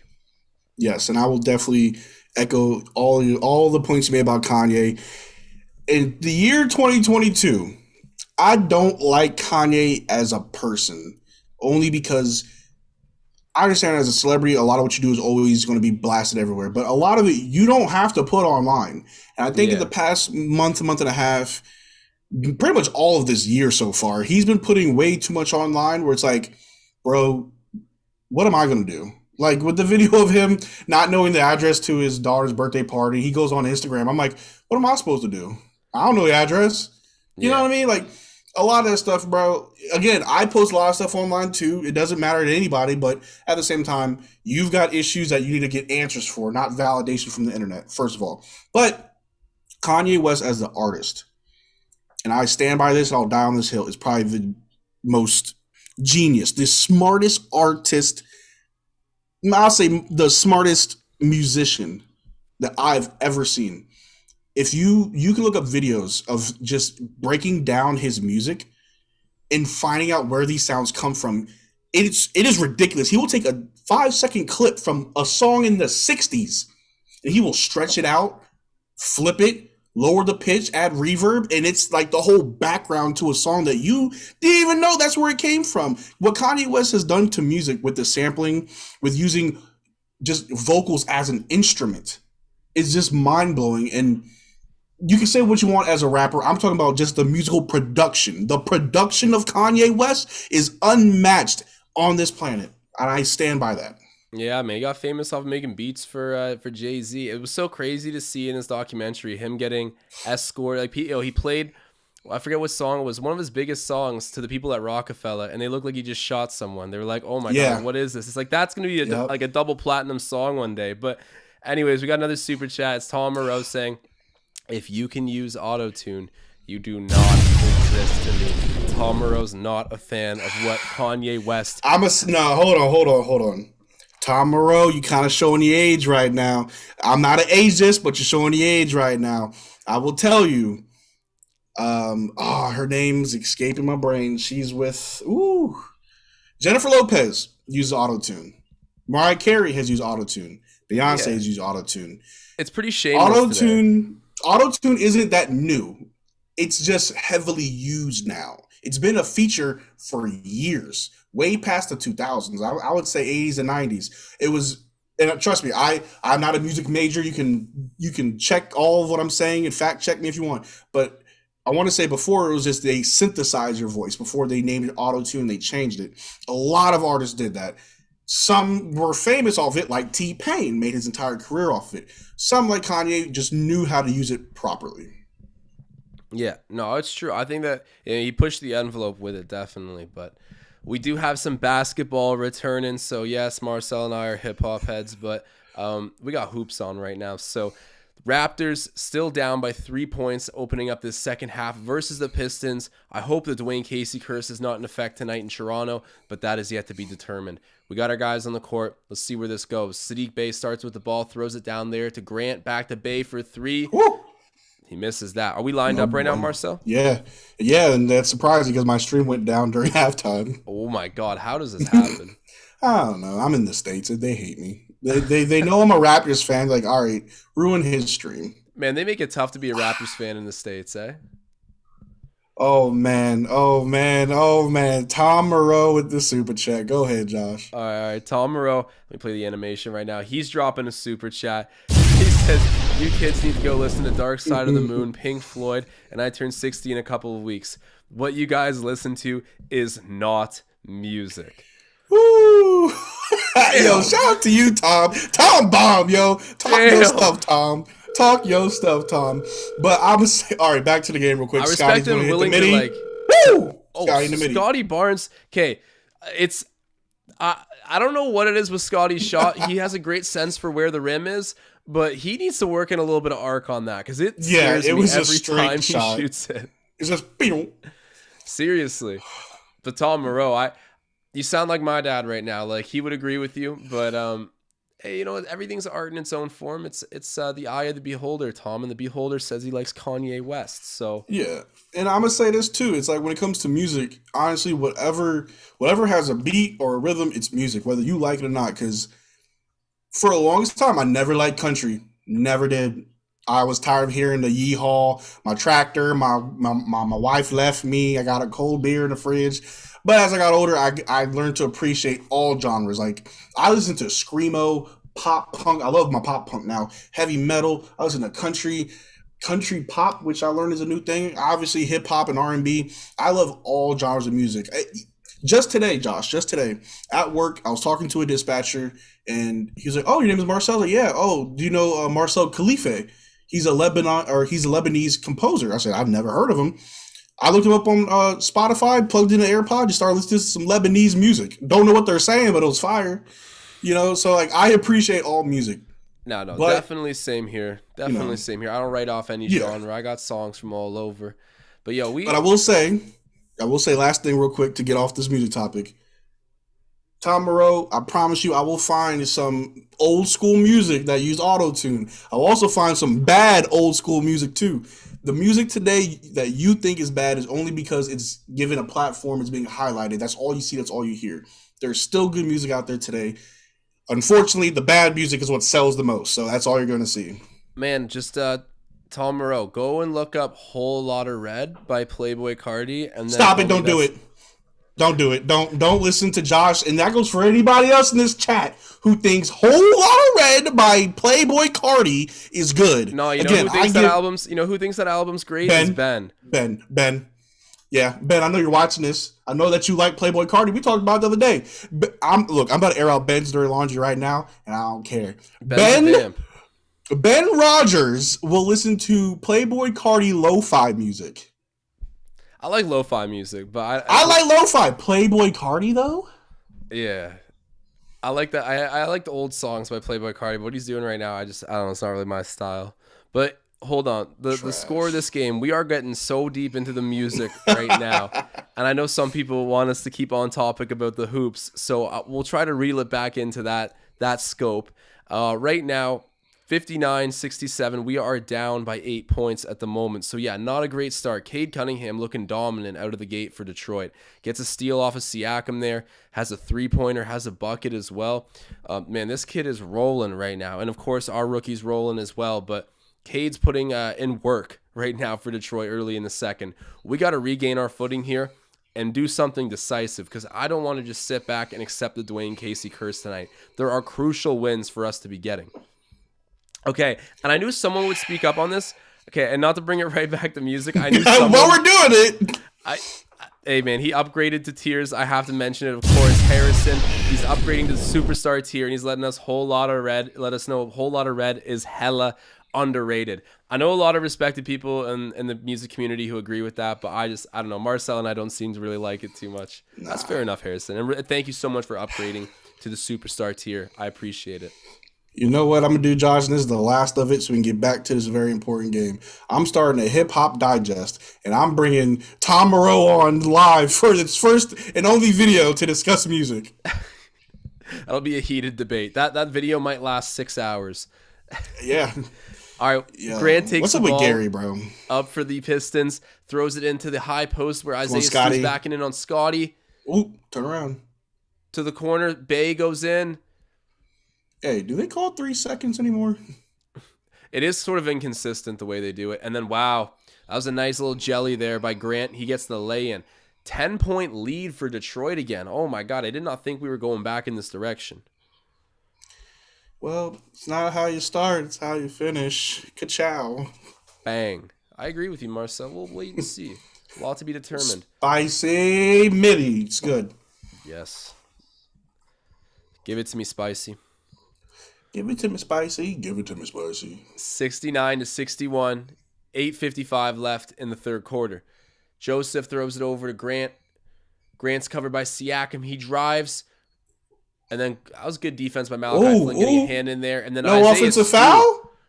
Oh, yeah. Birch just broke his nose, and he just got smoked again by Isaiah Stu. That guy is a bull in a china shop.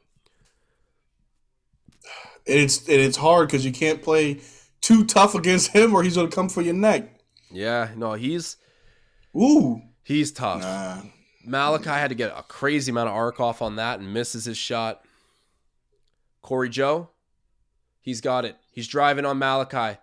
Spinning, going up with a move, misses that. And then a foul. Man, no way that's on Malachi. This is Hey, shout out to Magnetic Knowledge in the chat. Marcel, can we do a mouthful minute combo with the two of us? Maybe not right away, but I'm going to have to, once I learn OBS and I'm as good as Josh and Ben, maybe we can do a mouthful. Hey, man, I'm, experienced with OBS to a certain extent, and I still screw it up so much when we're trying to hook things up. I mean, the people on this chat know something will just randomly go sideways. Your audio will sound like a robot being drowned or something, and, everyone's, the earphone users are freaking out. It's definitely a work in progress, but, Magnetic, we always got to get you involved with things going on, too. You're definitely a voice that loves to be heard on the channel. For sure, but all right, Josh. Tell me, why can't we beat the Pistons? Tell me. I think they're just playing a little bit more loose and on point. Honestly, I think that they know that there's a Dwayne Casey curse.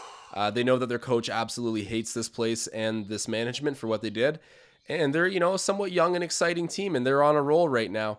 I think that they just have more confidence and more swagger at the moment.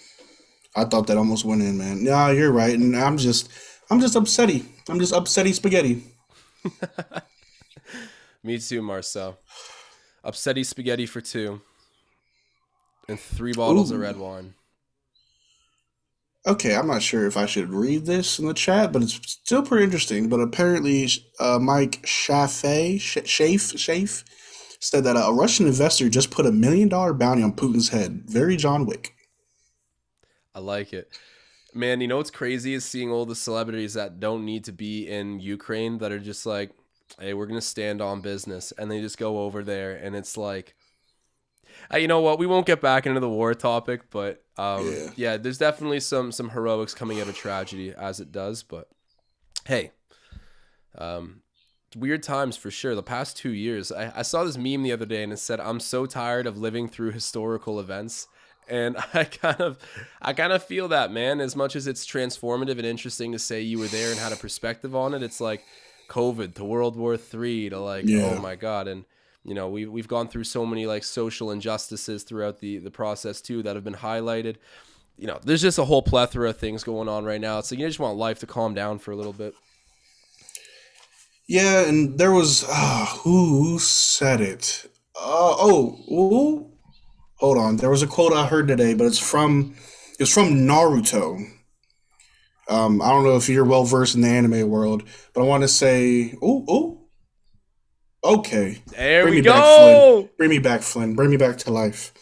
But I want to say it was Mamoru Uchiha said, "Oh, Gary, I told you, pick in the pockets, D to the O, oh." Oh, that is selfless. Selfless hoops That's right how there you by get the the better. Raptors. That's how you get the better bucket, bro. Let's go. Okay, and hold on. Love this Before we team. lose this chat too far back, I know you got something to say, Marcel, but Tom Moreau, what a time to answer a Tom Moreau super chat. Just Raptors playing like they're on auto-tune. No, yeah, he's Malachi right. Flynn, baby. He's got that thing dialed in. He's passing the rock, making plays in fast break. Tommy, thank you for the super chat, but put some respect on Malachi's name. He's got no auto-tune on right now. Tom Moreau's right. They're playing like they're on auto tune with those 2 back-to-back buckets. Yeah. Yeah, that auto tune works, baby. It makes you sound good, and these boys looking good. Anyway, as I was saying, Mamoru Uchiha on Naruto. I want to say he said something about peace only begets war, and I'm super paraphrasing because I can't remember it. But the thought process is the yearning for better times will inevitably bring war because not everybody in this world will live on equal playing field, right? When we're doing good, another country may be suffering because of our prosper and they'll want to attack us, whatever it may be. That's like Marxism. So, I mean, it was interesting. It was very interesting, Yeah, no, that is interesting. I mean, like that's like Karl Marx would always say that like it's a continuous power struggle, bro. Like we're on a basketball stream saying this, but I will say because it is like completely on par with Marxism. Yeah, it's just the inevitable. They use like the bourgeoisie and the proletariat working class gets tired of being, living paycheck to paycheck, overthrows the bourgeoisie. It's like a cyclical thing. Yeah, we're out here talking about Marxism. That is an interesting observation. And man, I'm not lying. There is some wisdom that comes out of the weirdest places. Like, I heard a Star Wars quote the other day from Yoda, and I was like, I need to write that down. It was, he said, "Let go of everything you fear to lose." And like, to be honest, man, it's such good advice. Like, if there's something that you subliminally worry every day about, having taken away from you, like, I don't know what the right answer is, but like get ready to like, have that mental capacity to handle losing it. Get over it before it leaves, if that makes sense. Like let go of everything that you fear losing. Yeah. So dump that girlfriend today is what I'm saying. Leave her. She's look, a wise man once said, I'm trying to make sure I remembered it right. What did that wise man once say?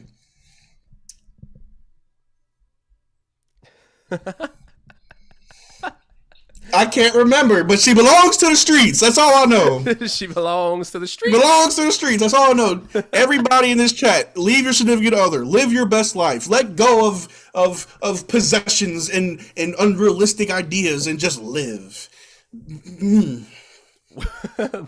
I'll put on the hot takes animation for that. Just live, folks. I love it, Marcel. C'est la vie. All right, we got Corey Joe with the ball right now. He's matched up with Malachi. Throws it to Cade in the corner, and Cade, nothing but net. Bro is knocking down shots right now for the Pistons. That's an 11-point lead for Detroit. I'm looking forward to the fourth quarter. Sorry, say that again, Marcel?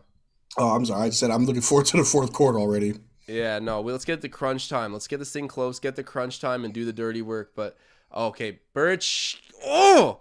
See, when he's missing that shot, I won't oversample it. I won't overreact. But that is like what I'm talking about with him. Get him out of here. Cade Cunningham back into Isaiah Stewart. Isaiah Stewart just pitches it at the backboard and gets it to fall. I would like it if everybody put their hands up on defense. That'd be kind of nice. That would be nice. But shout out to York Baller with some truth in the chat saying this game doesn't define our season. That's absolutely right. Yeah. I feel like I need to remind Leafs fans of that so often when I'm on the Leafs Digest in the post game. Like we'll have a really bad game and the Leafs fans are just like at their wits' end saying trade the whole team. I know that's how sports fandom works, but like they get mad at me for not like, reciprocating those. Yeah. I'm like, I don't know. I think we'll be okay. And correct me if I'm wrong, but the Leafs don't have the worst record, do they? Leafs are a very good team. They're a very good team. Like right now, that they're one of the I'd say the top 5 teams in the league. Gary Trent Jr. misses the 3, and it's rebounded by Cade. Cade's having a night. The chat is more entertaining to this game. What are y'all saying? Oh, Malachi, he's got the ball. Malachi has the ball, and then there's a foul in transition. Didn't we say last game how we hate those fouls? Yeah, I hate them. This is what they need to do. If you foul somebody in transition like that, they get 3 shots. 3 shots. 3 shots. That would stop people from doing that, because I get it. It is a smart play. I get it. It's annoying. They should just count the bucket, man. Like, call it like open lane or whatever, or free pass to the bucket, because the NBA wants more fast break. Like, it's better product for them. It improves their product, and they've talked about it at meetings. But like, I don't know, it might too drastically change like the nature and strategy of basketball doing it. What are they doing? Was that not a spicy? Was it an and one? I'm so confused. He wanted the and one. Or did he travel? No, that's a good bucket. They wanted the and one though and didn't get it. Oh, he wanted the and one. Technical. You ain't pleased, eh? You know what? One thing I can say. On Courtside Digest, I won't be upset because more than likely I'll try not to do too many Raptors games. But any other random game I'll do a live stream for, I wouldn't care who wins. I'll just be happy to be there. I won't have to deal with heartbreak. No, it is a cool feeling. I was doing the NBA Finals on Courtside last season, and I remember just watching like Giannis and the Suns go at it, and I'm not even going to mention Giannis's teammates, but Chris Middleton deserves it. But anyways, it was just fun watching them go back and forth and not really having like a vested stake in it. I was just like, I want to see good basketball. It's fun to commentate. Flynn with it, and then what? An offensive foul for what? Who, where, when, why? What? Does anybody remember when DeMar, Kyle, and Dwayne Casey got kicked out because they were yelling at the refs? And the refs had to be escorted out at the end of the game by police? I see that happening again. That's not a foul! He turned his back! Oh my God, man. The Pistons are just playing with way more purpose and confidence right now. Oh. Bro. If I'm Nick Nurse, I'm putting in the bench mob. Just throw him in. Man, since the All-Star break, the best we've had to show is a 109-108 victory over a Nets team that was missing their 3 superstars. Like, we need to, like, reality check real quick. Oh, a foul on that? No. That's some special garbage right there. It's egregious, Marcel. What just happened? Josh, spell egregious. A-G-G. Wrong. That's not wrong. Starts with an E. Egregious starts with an E. Starts with an E? Yeah. Are you serious? Yes.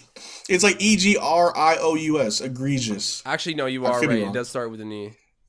Gotcha. The spelling bee digest. It's a grammar police out here. Is my camera a little spelling fuzzy? police. Sorry, you guys are going to be on my ass about that too. Gotcha. Man. Can't even make your free throws. We're down by 17. Woo! CH in the chat, the egregiousness. It's egregious, bro. But Gary Trent Jr. down to Siakam, who gets blocked, and that's a late foul. Okay, bro, if I was the Pistons, the refs owe us one. The refs owe us one, which is why they made that call. But if Siakam got that bucket, ref would not have called the foul. It's so funny how they feel out officiating like that. Like, it's so much more goes into it than the isolated moment. Man, CH said it. It's egregious AF. But it benefits us right now, so. They're probably going to coach challenge that thing, man. I know. I would too if I was the Pistons, but let's see. Just start a fight, bro. Just start a fight. I don't condone violence. I mean, I do, but I don't. Just start a fight. Just don't start the fight with Isaiah Stu. No. A Donnybrook, please. That's what I request. A Donnybrook. I say that at work all the time, bro. I'm like, you want to go? You want to start a Donnybrook? Yeah. All the time. I don't threaten my coworkers, but like I like to just come across as aggressive sometimes just to keep them on their toes. I think that's a borderline psychopathic tendency, Marcel. I may be. I don't know. I might be. You're running boot camp out there. Someone walks around the corner. Have you ever seen the old skits? Terry Tate, office linebacker. Yes, the office linebacker. Yes, me and my roommate Sean watch that all the time. It's hilarious. Man, that's what I'm picturing. You just flying around the workspace, hitting people like, "That's in the recycling, Susie." Is whoever. I picked a random name. We got Susie in the chat, but that goes to recycling, Susie. You know that. Or when you finish the cup of coffee, but you don't replace it, you know you got to replace the Joe, baby. Yeah. I love it. Man, it's too funny. I'm so happy you've seen that. And I was mind blown before when you told me you've watched Aqua Team Hunger Force. I was telling Marcel to do a sound check, and he was doing the Aqua Team Hunger Force theme song, and I was like, bro, you did not just say that. Are you serious? Yes, sir. It's the show with the floating fries and the milkshake and the meatball. If you guys know what I'm talking about, it is the funniest show ever. Hands down. My name is Shake Sola, the Mike Ruler, the old schooler. You want a sip? I'll bring it to you. Fry like bag hot, hey, watch it out, yeah. You need some auto-tune, get the Marcel. money. Hey, yo, Tom Moreau, hook me up with that auto-tune, baby. Gotta try to sound good. Try to sound good in the booth. This game is... I'm trying to like distract myself right now because this game is egregious. Yeah. The egregiousness. Oh, I got my bet here. I got my bet for anyone who is a gambling degenerate like myself. So, same game parlay. Malachi Flynn over 18.5 points and rebounds. Sorry, points and assists combined. So that's the points assists prop. I need 19 combined. Scotty Barnes, at least 4 assists. Gary Trent Jr., at least 4 3-pointers. Corey Joe, at least 7 points. Isaiah Stu, at least 10 points. How much did you make on your last bet? Because you hit the last one, right? Yeah, I put $100 on it and I made $1,000. Whew. That I'm was gonna buy nice. some ice. Gonna buy a chain. Yeah, I'm gonna go immediately invest it into jewelry. Yeah. Well, you see, the reason why. Here's a little hip hop a lesson for Tom Moreau out there, the auto-tune lover. The reason why rappers wear and buy a bunch of jewelry is because it's kind of an investment. You buy a bunch of jewelry, which usually retains its value. Oh, I'm now a broke rapper. I sell it all and get my money back. Yeah, people hold money and assets all the time. Kind of makes sense, Yeah. but I want to say that idea started when pimps were a thing. Because all that money, you don't have a bank account. You just kind of keep it in your mattress. So you buy jewelry that you can pawn in case you go to jail for bail money. hey, fair enough. And I mean, like, it's either you keep the money in a bank account or in a diamond-studded chain. It's a pretty easy decision. Yeah. Now, Sorry, we got another super chat. It's Rahul, and he's saying, thoughts on Siakam's play recently? You know what? he's trying, man. It's weird with Pascal. It's right now. It's really bad, straight up, really bad. But I'm not too worried about him. I think he'll figure it out. I think he really thrives with Fred VanVleet back in the lineup. They've found a lot of chemistry playing together that kind of flies under the radar. But yeah, no, just to put it briefly, it's been really ugly recently. And Rahul, thank you for a super chat, man. I do appreciate that. Shout out to you, man. I mean, I think Pascal, the report said he had flu-like symptoms, right? So playing through that, you could tell the first few games after the All-Star break, he was not playing like himself. It'll take some time. Boucher. Here, what are you at right now? I'll pause it. I'm at 303. 301, 3 minutes. They're going to take every three they can because they've just been hot. Ooh, Pascal with the steal. There we go. Siakam brings it over half. Driving, Pascal going up wants to the rim, it. Foul. and not one, but he will be fouled. Shooting 2. I think Pascal just needs to keep attacking, bro. Just do it. Get to the line, man, because nothing's going down. Oh, man, I'm trying not to be depressed and I'm trying to bring energy, man, because not how you start is how you finish, but, man, we finishing sloppy. Yeah, no, this is sloppy right now. But you know what? Your baller's saying casual fans giving up. That's facts because we know that this team can put together a really late run. This right now, this is the view from down 17 points. So I understand the being a pessimist here, but at the same time, I do think that this team will have a fighting chance. We're going to make it entertaining at least. It's not going to stay this kind of lead. Already Siakam hits his first free throw. Let's chip into this thing a little bit. Hey, Josh, does this game feel like it's been going on for quite some time? It's still the third quarter. Yeah, it really does, actually. I was noticing that too, but... I started yawning. I looked at the clock. I'm like, it was past my bedtime. I'm like Riker, bro. Not going to lie. I'm like Riker. I'm ready to go to bed early.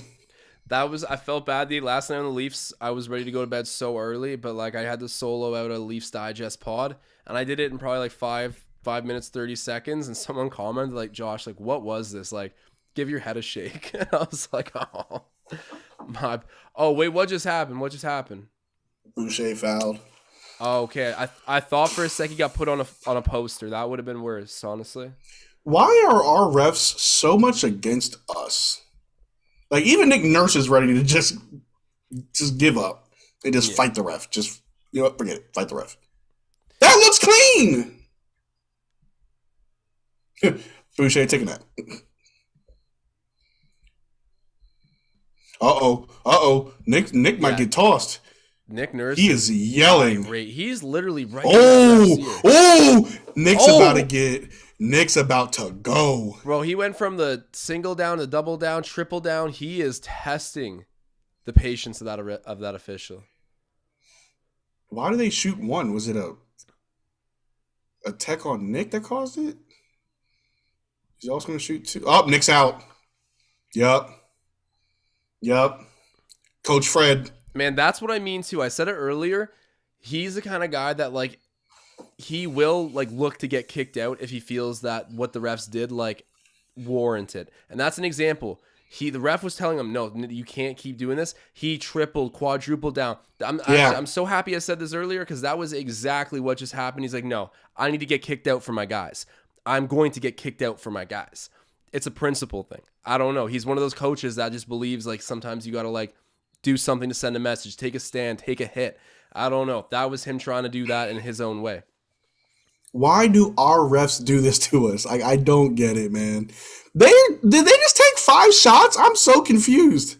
How many free throws are they taking? I don't know, bro. Because what, 2? Because it was a double tech on Nick. I guess 2 from the foul. Oh, man. I see Fred on the sidelines. Hey, Coach VanVleet. Make some plays. That's so funny. He just stepped right up into the coaching position. Fred, tell me you want to be a coach without telling me you want to be a coach. I'm standing and I'm walking around and I'm yelling. He got himself on the floor, basically. Gary. Good job, Boucher. Good hustle. Great hustle by Chris. That should have been a block on the defensive end for him, too. We're down by 16, but I don't know, man. Hold on and believe. Let's have the faith. Cade Cunningham. Go. What? No. I thought Cade touched that last 2. You know, I miss Kyle.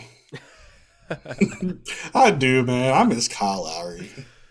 Oh, yeah. Kyle brought like. Is there a scuffle going on? What's going on? There's some jawing right now. Chris Boucher and Cade Cunningham, is it?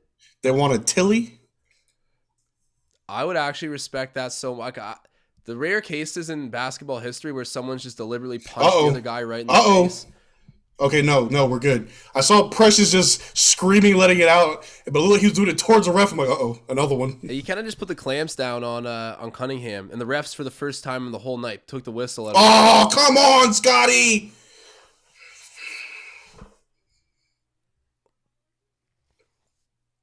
That's bad. Fred, brain went on pause. What just happened?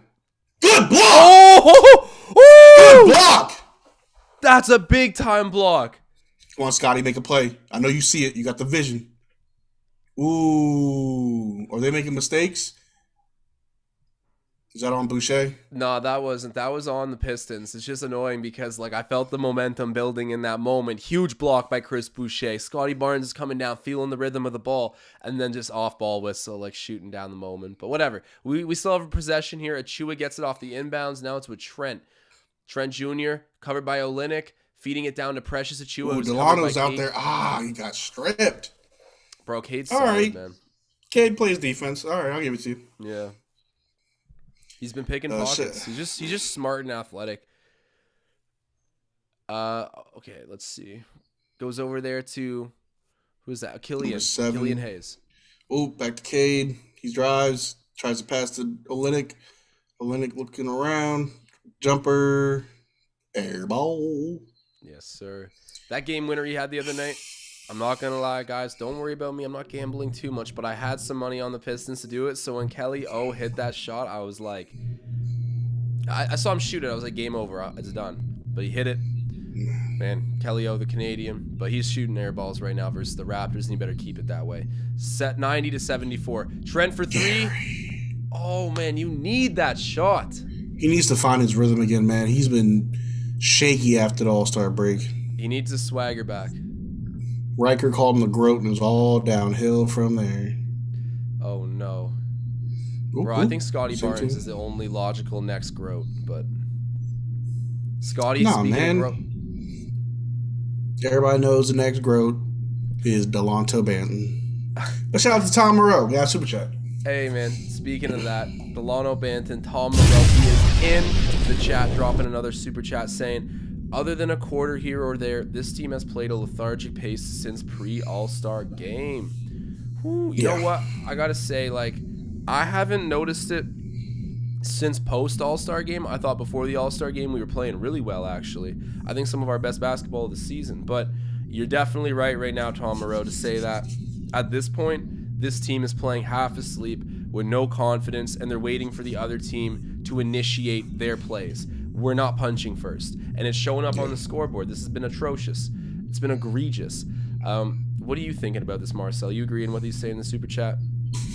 Yeah, I mean, the two games that we won against the Nets, I don't want to take nothing from us because, you know, you got to play who's in front of you, but we all know what it would have been like if both teams were fully healthy. But regardless, this is where we're at. I want to say it's because we're missing Fred. I think having that floor general and that presence is really starting to show, right? I mean, nothing against Malachi. You know, he's doing good as a backup, but again, Fred's presence as a floor general for us, turnover. Oh, good stuff. Ooh. I don't know, man. I need to see more of a fight from these guys. I see a lot of them playing kind of soft and passive. I need to see a lot of aggression out there, and I'm not seeing it. Yeah, there's complacency right now. And I mean, Fred VanVleet's the leader in more than just one way. So he's definitely going to be responsible for getting these guys going a lot. But there's just no excuses. Chris Boucher gets fouled. He will be shooting too. Let's bring it in within 12. Come on, we can. Let's bring it down to a 10-point lead before the fourth. I like this. Do it for Nick and Kyle. There's some potential here. Like I mean, it looks bad. I will not beat around the bush and lie to you guys. It looks bad, but it could be worse. Remember, the Hawks and the Hornets. It could be a lot worse. Could be a lot worse. Man. Boucher hits his first. That's a nice start. All right, man. We're close to being down 12 points. We'll see. I mean, celebrating being down 12 points going into the fourth is terrible, but it gives us a shot, and then there we go. Chris Boucher misses the second one. I need a full court press. What are y'all doing? All right, Gary, go and pick some pockets. I see you looking. They're getting the ball to Cade. Cade versus Gary. Let's see what happens. Lock him down. He ain't nothing to you. Yeah. Oh, come on. Stop it, Precious. Great block. Good. And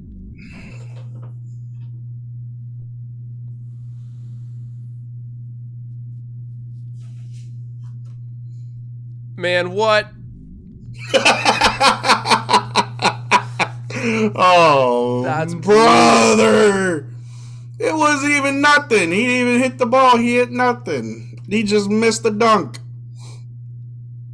It's all right. He can't shoot free throws. Still, why is this man at the line? He finna miss. What'd I tell you? Wow. What'd I tell you? He can't shoot free throws. He's gonna miss. No one spoiled that in the chat either. Foul. That was just a genuine call. Smart foul. Smart foul. I need to see more of the fans stand up. Come on, where's the energy in there, man? Don't make Marcel get on a plane. Yo, I'll be up in that arena letting everybody hear it. You best believe, bro. When the Raptors come to Dallas and play the Mavericks, I go to the games, and I'm the loudest Raptors fan in that arena. Bro, I would Going love off. to experience being in. I mean, it'd be way better to be watching it in Toronto, of course, but to be in Dallas in the middle of the Mavericks like sea of fans and be cheering on the Raptors with you would be a hilarious experience.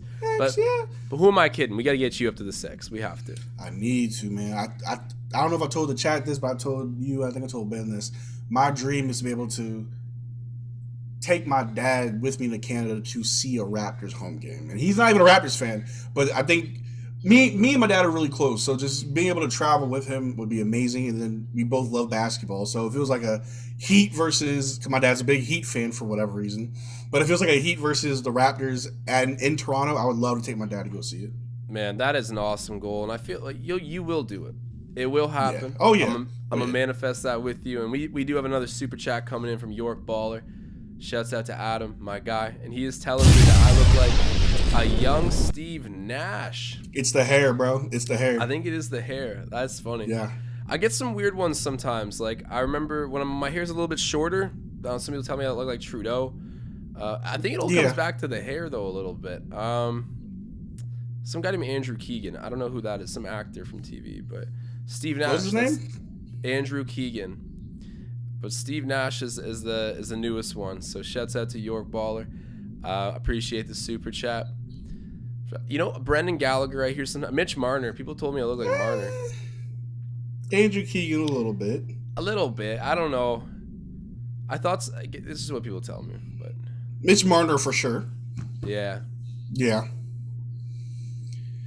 I can see that. Man. My bets aren't looking so good, Marcel. No, but you know what? Let me spice up the chat for tonight. I've been working on my Toronto man slang. Let's hear it. Yeah. Oh my God. Oh yeah, you's a waste man. Yeah. Oh my God. Okay, Marcel, there are actually like the way you just did that though. I actually swear you just killed it. Like you actually sound like when I'm walking through like Joey Sherway or something, and a bunch of guys in Gucci belts pass me, like they're just like yeah, like everywhere they go. Like it's, oh.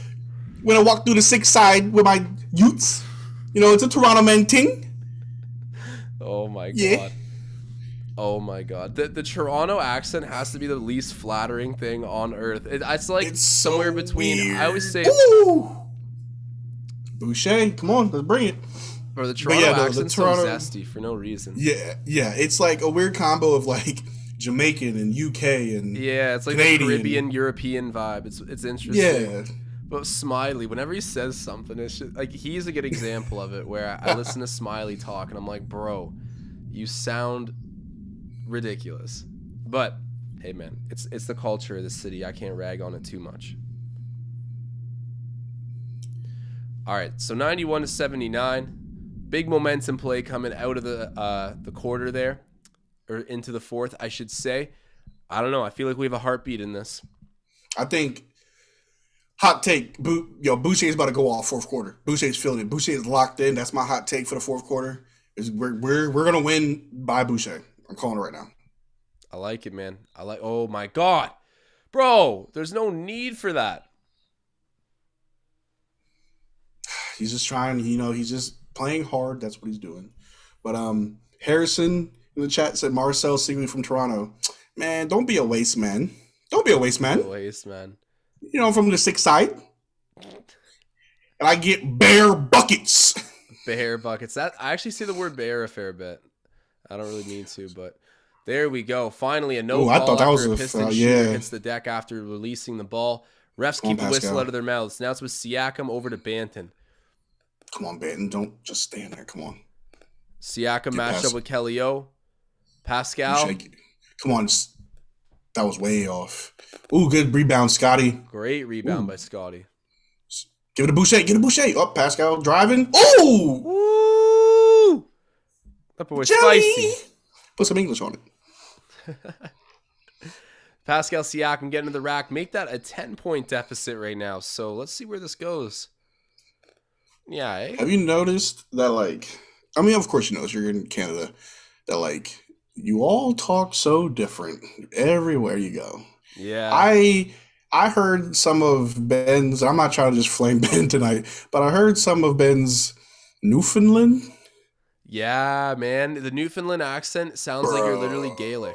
Like it sounds like you're so Irish. Bro. It doesn't sound like it's from this planet, bro. Not like it's alien or anything. It's just not what I expected. It's like Not at skis all. and buys. The buys went down to the ways and Skipper The told me. It's buys. just crazy, man. I don't even. The chicky poos. Yeah. Yeah. Bro, Maritimers are cut from a different cloth. I will say that. I love it though. Now we did look up pictures of Newfoundland. I gotta visit. Like, I'm not necessarily like a city boy. I like the country, and it looks nice. It really does look nice out there. Yeah, it is a good spot. Honestly, I feel like maybe this is a hot take right now, but I think the East Coast is a really good place to buy real estate right now because I worry about the West Coast, bro, with everything going on with the climate. Like half of Yeah. California was on fire. You still have those like those earthquake issues. And I don't know. There's something about like California region now that just worries me. I mean, the BC wildfires, California wildfires, earthquakes. The East is solid, consistent, 4 seasons. I don't know. I think it's a nice spot to be. And you get to hear people talk like they're Irish all day. You can't lose. It's real proper. All right. Raps down by 11 right now. Delano Banton with the ball. Ooh, Gives it Precious over to pump. Precious. Ooh, ooh, ooh, ooh, ooh, Ooh! ooh. How many points does Precious have? At least two. At least 2. Gets the At least bucket. 2. That's a single-digit deficit lead now. Oh yeah, I like the full court. Oh yeah, who are you passing to? Who are you passing to? We're pressing them. We are They're pressing falling them. apart. They're falling apart. Now I just want to call out somebody in the chat, and I love all you on the chat. And it ain't nothing personal, but I'm scrolling up because you was talking some hot mess earlier. Hold on, you go, Josh. Say what you want to say. I'm scrolling. Who was? Hey, it? I'm just drop a like spike while you're scrolling up trying to find that, guys. If you haven't liked this video already, do us a big favor. Help us get to at least 100 likes on this vid. Man, it's appreciated. Like that thing. And also, I found it. Mike Schaaf.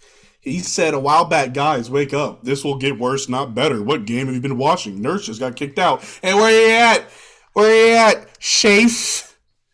Hey, Yeah. Mike Schaaf, you got to come defend yourself right now, bro. Yeah. You got to come defend yourself. But Nick Bring Nurse me getting Schaaf. kicked out of the game, you know, who knows what he was trying to do subliminally, trying to send a shockwave to wake up the team or something, or just to say he went out swinging. I don't know why he did it, but it was calculated, and right now it's paying off. Even when he's not on the bench, this man doesn't miss. Oh, yeah. This reminds me of one year when I was playing basketball, my coach got kicked out during a playoff game because he was getting chippy with the ref. It went into overtime, and my dad had to come in as the coach. I love you, Dad. Not sure if you ever coached a day in your life, but he did all right. We won the game by 1 point, but I remember, start of the half, we had to do a jump ball. Now, I was not the tallest person on my team, nor have I ever had to do jump ball, but it's all right, Marcel. You're going to do jump ball. Why? We won. We won the tip off, but I was like, why am I doing this? Scotty, look up. You're so close to tipping the ball. Good board. Oh, bad board. sneak bit. No. Yeah. Travel! Stop. You need to stop here. Did Kelly Olynyk not just travel? Am I bugging? I didn't notice it. Okay, you know what? It's fine. Here we go. Knocks that down. 9-point deficit for Toronto. Man, we should have got that ball back. We had the stop, but we cough it back up. The Pistons make us pay. Let's get it back. I saw the chat. Precious driving. And one. You know what Precious said? Josh, do you know what Precious just said? Achua. He said, yeah, I get better buckets. Yeah. Yeah, gets the and one to go. Yeah. Yes, sir. That's big. Precious Achua is so strong. Imagine him and Isaiah Stewart having an arm wrestle. We have to protect Precious at all costs. Because I think Isaiah Stewart would say, man, forget this arm wrestle. I'm just going to punch you in the face. Precious is, I don't know, dude. Like, I think Isaiah Stew's like he's a heavyweight in the league. Like, I don't know anybody. Yeah. He would probably put Dwight Howard in a pretzel. I know, like, OG is probably like, when I look at all of our guys, to me, Precious Achiuwa is like a gentle giant to me, right? Has the capability to beat you up, but he's a gentle giant to me. OG, a quiet killer. He ain't going to say nothing. He's going to throw a punch. But I don't think a single one of our guys can go against Isaiah Stewart. Man, I gotta be honest here. I feel the inverse way, where I feel like OG is the gentle giant and Precious Achiuwa is the guy that you don't want to mess with. Like, both of those dudes, you get them under their skin. I mean, they are athletic, strong. Like, I just think Precious is one of those guys that will, like, OG's kind of the same way. But you're right. Isaiah Stewart is a different type of killer. I would not want any of that. Nah. But shout out to Teflon, man. He called it. He said, I called it. Comeback. You are absolutely right. And, I'm still looking for Shafe. Where you at, Shafe? Where you at? Thought it was over, baby. Look, you know my motto. It's not how you start. It's how you finish. Come on, baby. It's how we do it. And I'm noticing in the chat, Lord 2 Senpai saying, James Johnson whooping anyone's ass. Yeah, you're not lying. Yeah, black belt. Yeah. Yeah. I don't know, though. Isaiah Stewart's scary. I would argue prime Dwight Howard could beat up anybody. Prime Dwight Howard was a specimen of a man. Like, his shoulders had shoulders, bro. Yo, you know what's interesting is Gary Trent Jr.'s... Sorry, I'll rewind the story to where it begins. Shaq was asked in, like, I don't know, some podcast, whatever, like a social media segment, if you could take two former players from your era to get into a street fight alongside, have them be your team in a street fight, who are you bringing in? Oh, yeah. Mm-hmm. And he said, I would take... I forget who he said, maybe like Ron Artest or someone. And then he was like, Gary Trent Sr. And I remember I was like, oh my God. And then I was like, that's just such a random name to pull out of your hat. But apparently Gary Trent Sr. had his respect in terms of you don't want to mess with him. And when I watched his highlights, he gets a dunk and he's like in someone's face screaming at them. And I'm like, clearly you're tough, because there are so many guys in this league that would immediately sock you in the mouth, especially playing in the 90s. It's a testament, man. He was nails. Absolutely metal. You know who's also kind of a junkyard dog? Maybe not now because he's much older. But I heard that from the stories that other NBA players tell, like Dwayne Wade, apparently Udonis Haslem was not the guy to mess with. I'd beat him up. Okay. You by yourself. I'd back you up in any other situation. You want to go against that man? Go right ahead. Okay, I'll call you when it's Isaiah Stew. Okay, our ball, let's go. And that's out off of Stewart. There we go. Yeah. If Isaiah Stewart stepped up to you, I'd join, only because I fight dirty. I'm going to tell the whole chat right now, say what you want, I fight dirty. The goal isn't for us to just walk away, shake hands. My goal is to hospitalize you. Do you ever watch the movie Anchorman? Oh my gosh, a dude threw a spear at somebody. Yeah, the one rule, or a harpoon. Though, you never touch the hair or the face. That's the one rule never of fighting. Never touch the hair or the face. Man, Ron Burgundy. It's too funny. Diallo, oh wow, he just put it right through Scotty Barnes' legs, and now it's up there with Corey Joseph, who's covered by Banton. Canadian matchup here. Banton over to Bay. Sorry. Yeah, Banton. Man, Corey Joseph is like Bay. I'm gonna tell you right now, Corey Joseph is a pseudo Canadian. Like, yeah, he's Canadian by birth. Man, he don't rep this 6 side. Yeah, he ain't by my ends. He's a waste man. He's a waste man. You've been working on the Toronto impression, eh? I haven't worked on that. So Delano Band needs to come out. He's turned over the ball twice already. Yeah, that's ugly. But there's the Canadian TikToks I watch just to practice my slang. That's funny. You gotta tell me the account names. Also, once the clock starts up, let's get line back up. I think you're a couple seconds ahead of me. But there you go. So does that bucket by Sadiq Bey not count there, that run out dunk? I have no idea. Holy moly said Bobby Portis would kick some tail. No, he wouldn't. He'd scare you with his eyes. He is tough, but I don't think he's like the toughest guy in the league by any means. But he is. I think his bark is worse than his bite. I agree with that. Isaiah Stu hands it off to Cade. Cade getting his pocket picked by Gary. Almost. Don't look at the chat. Just don't look at the chat. Oh, no. Okay. Grant from 3 misses, and it's rebounded by Isaiah Stu. And then Chris Boucher gets it back. Siakam going the length of the floor. Gary Trent Jr. driving. Scotty with it now. Come on, Scotty. Do something. Watch it. We got to get lined up, bro. That was nice. I like that. That was nasty. Okay. I'm going to go to live, and then I'm going to pause to get it a little lined up. No, we could have had that. All right, what time are you at right now? 6:25. We fouled Cade. Okay, yeah, I'm at the exact same stoppage. So let's see. It's getting that thrown man back Scotty. in right now. Has the ball been thrown back in for you? Nah, they're showing replay. Okay, I'll wait. Let me know as soon as Pressures was too much on him. All right, count it down once you get in, all right? Okay. There's a foul like right away. I apologize to anyone in the chat who's not big on us doing this on the fly, but I appreciate you guys. They inbound it? Gary's on Corey. Yeah! Yo, I said this a few streams ago. When Boucher hits the floor, it's a good thing. Yes, he sir. sacrifices his slim frame for... I told you we was going to win because of Boucher. Yeah, man. You've been on that bandwagon for a minute now saying that. All right, this is getting exciting.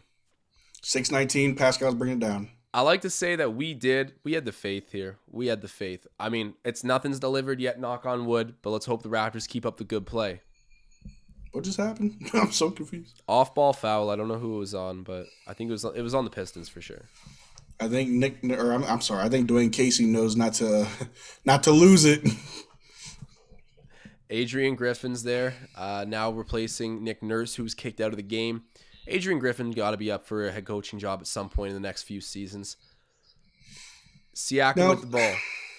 He's covered by Isaiah Stu. Coaches, bro. Oh, don't lose it. Scotty. Good. Oh, just throw it up there. Come on. Now, when we talk about head coaches, there's Isaiah. Almost no foul. As long as it wasn't a foul.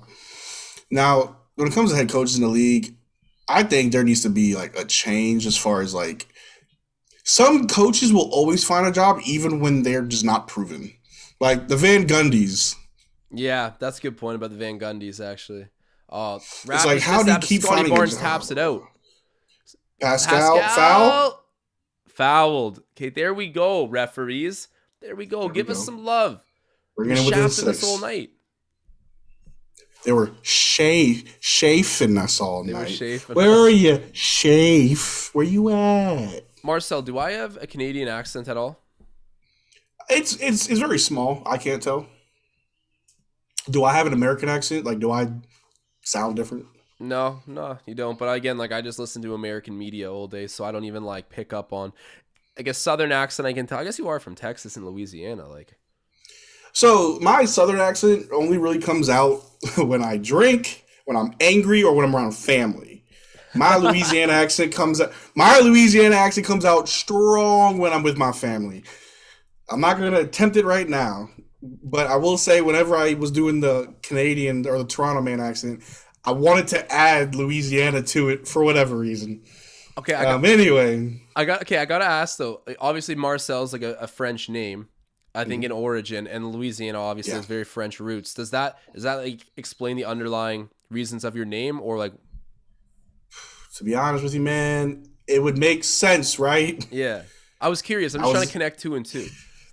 There is a children's book about a caterpillar named Marcel that my mom loved. That's a sweet story. I like that. I like the whole, because I'm from Louisiana and French roots. I like that. But I used to not like my name growing up. I don't know why, but oh! Scotty Barnes, man. Off of the bank. I hope that shot got this fan standing up. Bring yourselves back to life, people. The rookies are going at it. Bro, Scotty just ate a crazy pick there from Isaiah Stu, and then I don't know. Sadiq Bey just kind of ran into everybody. Yeah, that was like a reckless offensive move, but like It'd be tough to challenge. Scotty Barnes. This is Scotty Bank Arena. Scotty Bank Arena. Scotty Bank Arena. But yeah, when I was younger, I didn't like my name, and it was really just because like I don't know why I didn't like it. I thought it was weird. I never got made fun of for my name. I got made for other reasons, but like I don't know. I never liked my name. But as I got older, I just didn't really care. And then in the military, you call everybody by your last name, so I was just Martin. So I like the name Marcel. And you got alliteration with your last name too, Marcel Martin. It's a handle that belongs on TV. Digest Media, my boy. Let's go. You already know, baby. This face was made for the big screen. Twas. Gary Trent Bro, Jr. The third quarter felt forever, and then the fourth quarter just sped by. How is that not a foul? Yes, the foul. Good stuff. Chris Boucher shooting 2. Or no, Precious is. Precious, yes, sir. Man, if Gary was hitting his threes tonight, bro. I mean, it would help. He's got to get out of a slump. He'll be fine. He's again. We were spoiled by Gary's amazing stretch of play. We knew it wasn't going to last, but that's who he is. He is still only 22 years old. Man, it had people comparing him to like Donovan Mitchell. It was crazy. Yeah, I mean, I think Gary is that guy. It comes with time and consistency. He just has to become better. But shout out to Achua for hitting 2 for 2 because I know our free throws have been kind of a sore spot as of late. Yeah, and I don't think he shoots a great click from the free throw line, but those are clutch. Important buckets. We're only down by 4 with 4:15 left in this game. Scotty Barnes and Cade Cunningham matched up. Let's see what happens here. Ooh, good pick. Oh, I would have dove for it. I would have fell straight on the floor for that ball. Ooh, now your threes are dropping now. Scotty's eating up the boards. He must have a silly amount of rebounds tonight. I'm trying to look at the chat. Gary for 3. Good job. Oh, get up, Boucher. You almost had it. Bro, I bet trying to defend Isaiah Stewart is like a brick wall. Yeah. Oh, man. He is a beast. Bay for 3. Misses. Nothing. Precious, run. Precious, go. Precious, go. Our ball. Yep. There we go. Tested.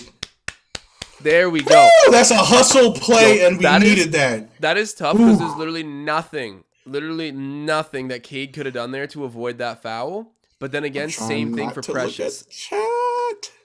Hey, the big sneeze coming up huge here.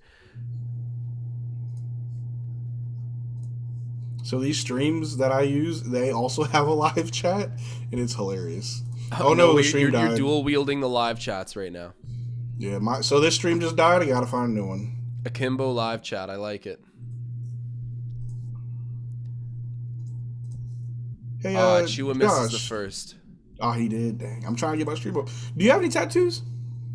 No, I've been reluctant to get tattoos, but he misses the second as well. Oh. We needed that. Can't be doing that, man. All right, you're gonna have to wait for your boy again. I have to find another stream. Nah, no worries. It's a non-Raptor stream. Isaiah Stu under the rim gets it to go with the left. If we lose, as long as we don't get blown out. All right, I just saw Precious miss the second one. At this point, we gotta come back, man. We gotta come back. We've come too far to accept it now. I need the fans to stand up and go crazy. I understand you're in Canada. Stop being so polite. Go wild. Pretend Goron's on the court. All right, I'm at 3:15, 3:14. Goron and Kevin Love are my sworn enemies.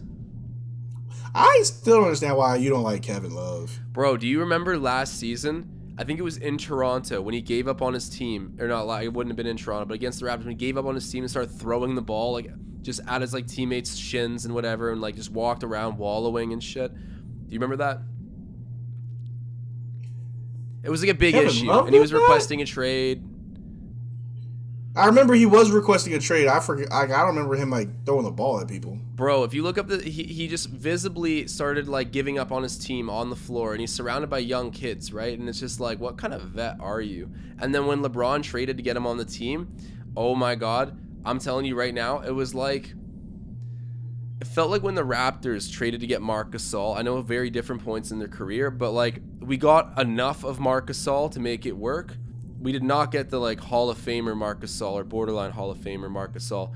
Same thing with Kevin Love. When Kevin Love went to the Cavs, you got like half of what he was on the T-Wolves. T-Wolves K-Love was different. It was different. And I just remember him showing up and I was like, hey, this guy's like, you know, him as a role player is like weird. It's not working out fully, but they ended up winning. And I don't know. He sells out as soon as it gets tough. He's not a classy vet. He's not a classy vet. He's a decent player off your bench at this point, not a class act. And I hate how he gets misbranded. Go off, Josh. I have no time for someone with a misbrand on their name. Like, it's Kevin Love, you are not the pro that everyone says you are. Same with you, Goran Dragic. Every GM in the league is like, Goran's the ultimate pro. No, he's not. It's the ultimate chum. I think now, all right, calm down, Josh. Calm down. Yeah, you got me out I of your agree. cussing. I mean, I think all Raptors fans can agree that there is no love for Goran Dragic. There may have been, there could have been. There was no love for Goran Dragic. But I will say he is a serviceable point guard when he wants to play. Yeah, that's the only thing. And I don't know if you saw his crappy. I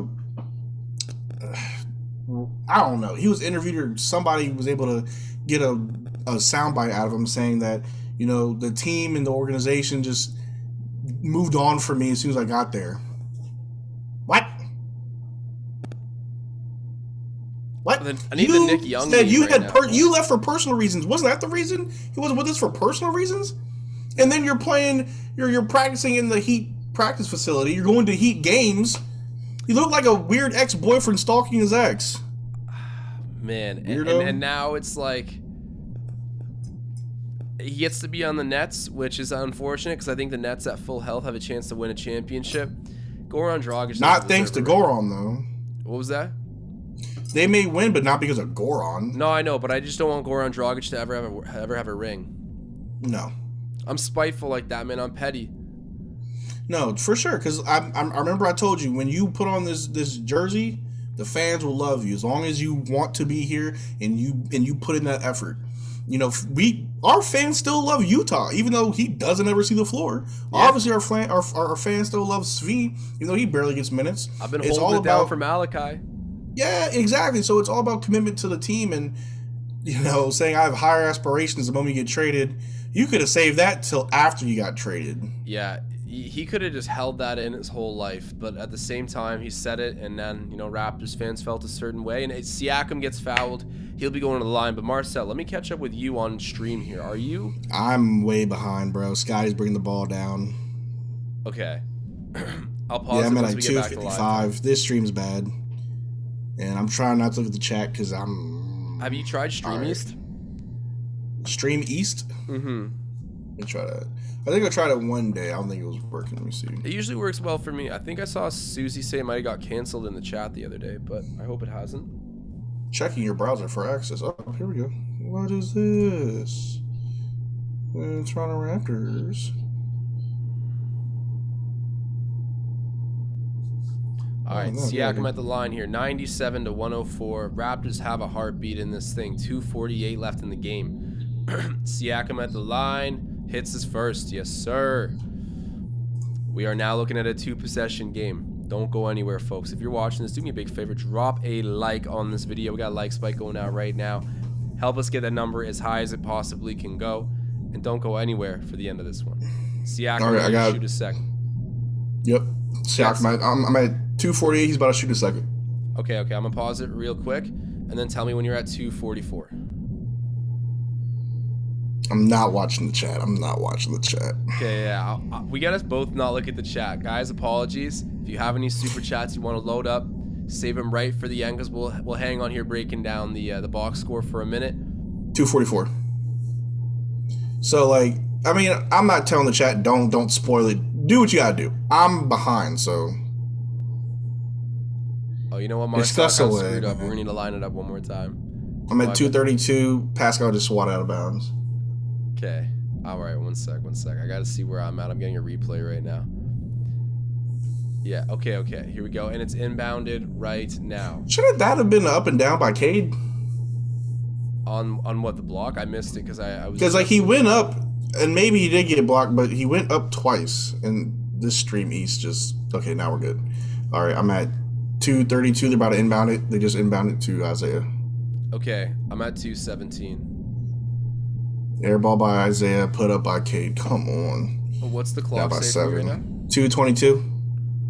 2:20, 19, 18, 17. Okay, there we go. Bing bong. Scotty's We're all got it. set. Pass to Pascal. Pascal get to work. Get spicy on him. Back to Scotty. Take a little step back.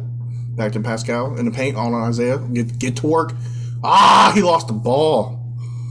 I'm gonna pause it for a quick sec. Make sure I'm lined up. That's tough. That's a tough turnover. I gotta shave my head, bro. Oh, bro, I looked at the chat and I'm getting spoilers right now. I am too. I am too. But it's fine. I'm okay with it. I am okay with it. God forgive me. I cannot. I'm okay with this spoiler.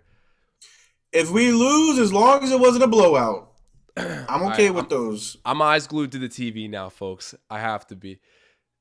Cade Cunningham pump fakes, walks around, gets the shot off, misses, and is rebounded by who else but Scotty Barnes. He's been eating up boards tonight. Siakam out to Gary Trent. Gary kicks it out to Precious. What? Let's go. Precious at you with a big sneeze in the building. Let's go. I was wondering who was going to hit it. I thought it was going to be Gary's. That's what's up. Nah, chat. It's cool. Talk about it. It's fine. Our streams are behind. Y'all got it. Keep talking about it. I love the engagement. We got 185 live viewers, 105 likes. Josh won't say it, but I'll say it. I need that like up to 150. Give it to me. Rebound by Pascal. So Pascal's bringing it down. He's going to just charge up ahead. Let's go. That's what I'm talking about, man. One game. Less than a minute. Now I see the fans stand up. Come on now. Bro, I'm trying so hard not to look at the chat right now. I'm trying so chat going crazy. hard. Hey, hashtag where's Shafe? Hashtag where's Shafe? Where is... I always say it's Mike Chaffee. I think I'm probably wrong on that. But hashtag where's Shafe? Where's Shafe? Let's go, baby. Let's go. Look, win, lose, or draw, as long as we show heart and we put up a fight, that's all I ask for, really. You know, I love watching this team play, and it hurts when we get blown out or we're just not showing enough heart. But when we fight tooth and nail to the end, like the last game against the Nets, we won by 1 point. I'm not gonna lie, I was busy that day, so I wasn't really watching all of it. But I think Scotty had a clutch play at the end that helped us win. Yeah. He was playing, Scotty was all over the floor that game. I can't pick out one, but he was making plays all night. Yeah, so, I mean, I love seeing that from this team, bro. Like, the fight, the heart. Don't quit until that final buzzer goes off, because it's not about how you start, it's about how you finish, and I love it. Facts. And hopefully we can finish strong right now. And normally I agree with you, Marcel. Like, in sentiment, I definitely do agree that I just want to see this team play the right way, and, whatever happens. But against Detroit, I know Detroit's been rolling. I do understand Detroit's been rolling. They're kind of underrated, but Dwayne Casey curse, whatever you want to say. The Raptors are better. So this is one of those games after you had a really ugly start back from the All-Star break, you got to take care of business. Do not play with your food. It's being cooked up right now. Finish the plate. 106 to 104. Uh-oh. Pick them pockets, Gary. Oh, yeah. Get in his pocket. Yeah, I like it, man. Gary is giving him no space. He's hounding Corey Joe. Corey Joe over there to Cade. Pseudo-Canadian. The pseudo. Gary's more Canadian than Corey Joseph. Oh, thank God Cade missed that. Ooh. That's Precious just got yanked down by Isaiah Stu. Oh, it's a foul. Yeah. Okay, let's go. Wait, hold on. I think Isaiah Stu got fouled. Because the Pistons just high-fived each other. I couldn't tell if they were celebrating the foul call or... Oh, yeah, Precious kind of fell with them. I could have swore that Isaiah Stu got Precious's jersey, pulled him down. Oh, no, just don't look in the chat. I'm not looking at the chat. I mean, I did, and I love it. Okay. Uh-oh. What's up, Isaiah? You mad? You want to get teed up?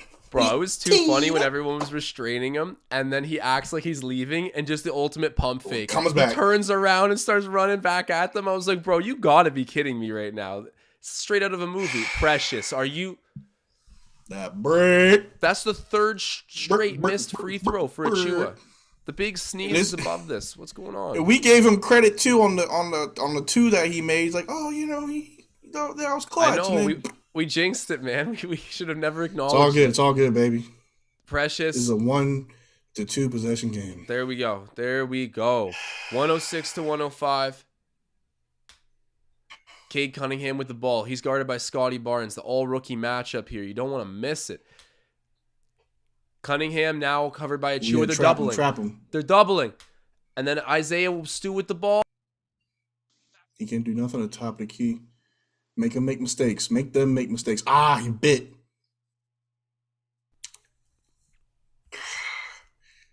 We need a 3 right now. Timeout called. I don't even know if it's safe to look at the chat right now, man. I might need to. I can't look. I don't know how far back we are. I might have something too big spoiled. I don't know, man. Boucher bit on the Sadiq Bey pump fake. And I've been noticing Scotty will try to get a charge in the foul or charge in the paint so often. I'm like, bro, jump with the shooter, bro. Yeah, get to the rim and contest that. And you know what? Scotty's like crazy athletic and long, but I feel like he can jump a little higher than he does. Like a lot of times I feel like his length is like sufficient enough for him to like contest most players without getting like way up there. But if Scotty can get like a big vertical jump, he's going to be posterizing everybody. Yeah. And shout out to the chat, man. We got 250 live viewers. Have you noticed, Josh? Our viewers go up towards the end of the game. Shouts out. Appreciate everyone who's viewing right now. It's going to be an intense one. And I apologize if I miss any comments in the chat right now. I just got to stay away from anyone feeding me the outcome of this game before I can see it with my own 2 eyes. 14.2 seconds left, Marcel. Who are you giving the ball to, Josh? Last shot, who are you giving the ball to? I'd say you give it to Scotty Barnes and you send him to the high post. If he facilitates, he facilitates. If he takes a hook shot, he takes a hook shot. Give it to Gary. Actually, no, you need 3. What am I saying? Yeah, I'm giving it to Gary. He has not been hot. I think he's like 4 of 22. Yeah, Gary Trent Jr. is a good guy to get it. Or give it to him. No, it's got to be Gary, really. Don't look at the chat. I'm not going to look at the chat. Scotty Barnes gets it into Achua. Siakam with it now. To Gary Trent Jr. Gary driving in. Gets blocked. Scotty Barnes with the rebound. No way.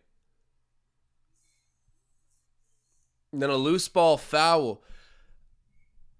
I don't know what this does for us at this moment.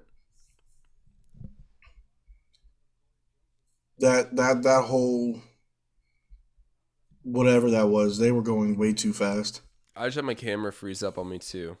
It was a really flattering angle, so I gotta. I'm at you. Getting my ass roasted right now. One sec. Are we matching? Mm-hmm. It's all good, man. Where am I? I gotta get my camera back in here.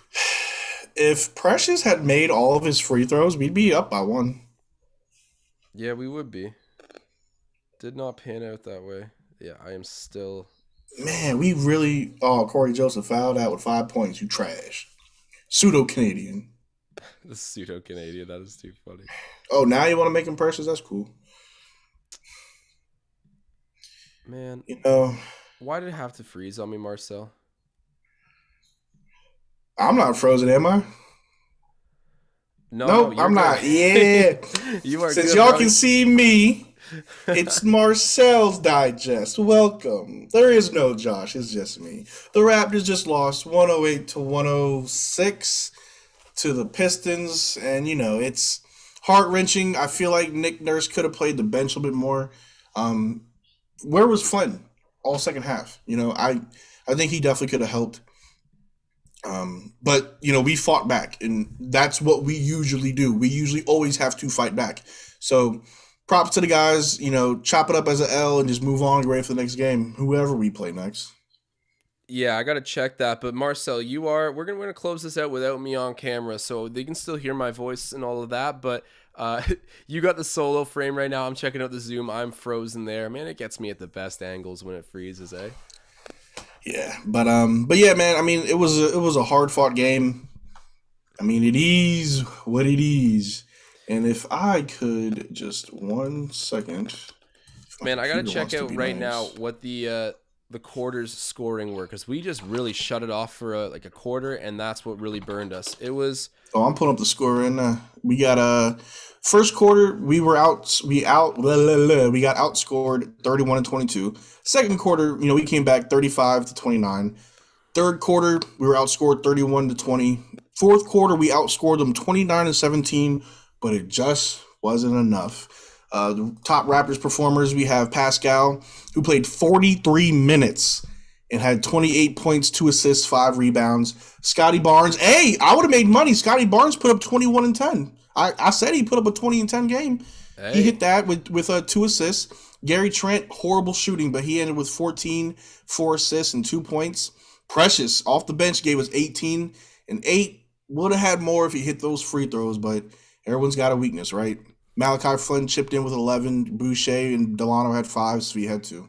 Khem also had 2, but man, And then I'm sorry, the Pistons top performers who was killing us over there. Jeremy Grant with 26, Cade with 22, Sadiq Bey with 23. Those three alone were just killing us. Sadiq Cade also Bey's a had problem. 22 and 13. Man, technically, Cade played better than Scotty, but it don't matter. He don't. If you don't wear the Raptors jersey, it doesn't matter. And shout out to Tom Moreau. We got a super chat. He said Flynn was a -18 and Bane was a +10, and auto tune sucks. Shout out to you, Tom Moreau. We get it. Of course, he's got to We throw get that it. in. Of course, he's got to throw It's that in. fine. That's It's our guy, totally though. Thank you, fine. Tom.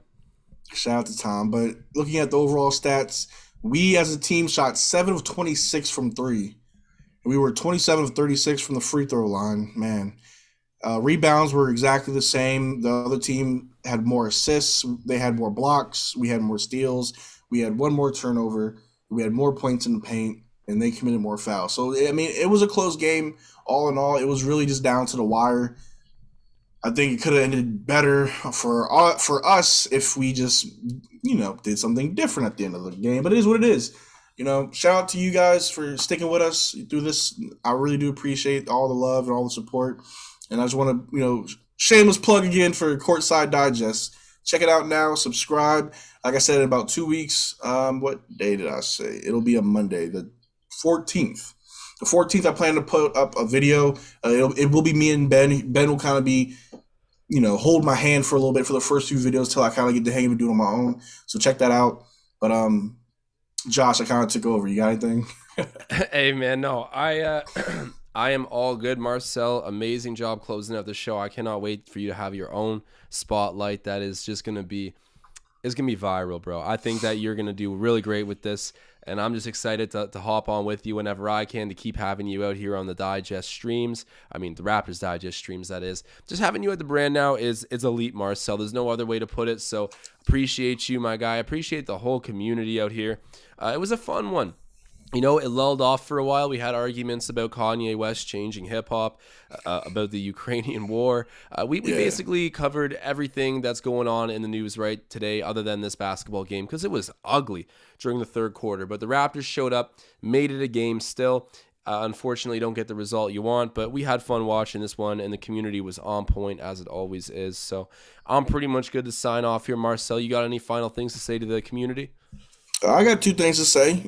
First I want to start off with because the Raptors organization, the fans, and I would also say the Raptors Digest community is very diverse. We're worldwide, international.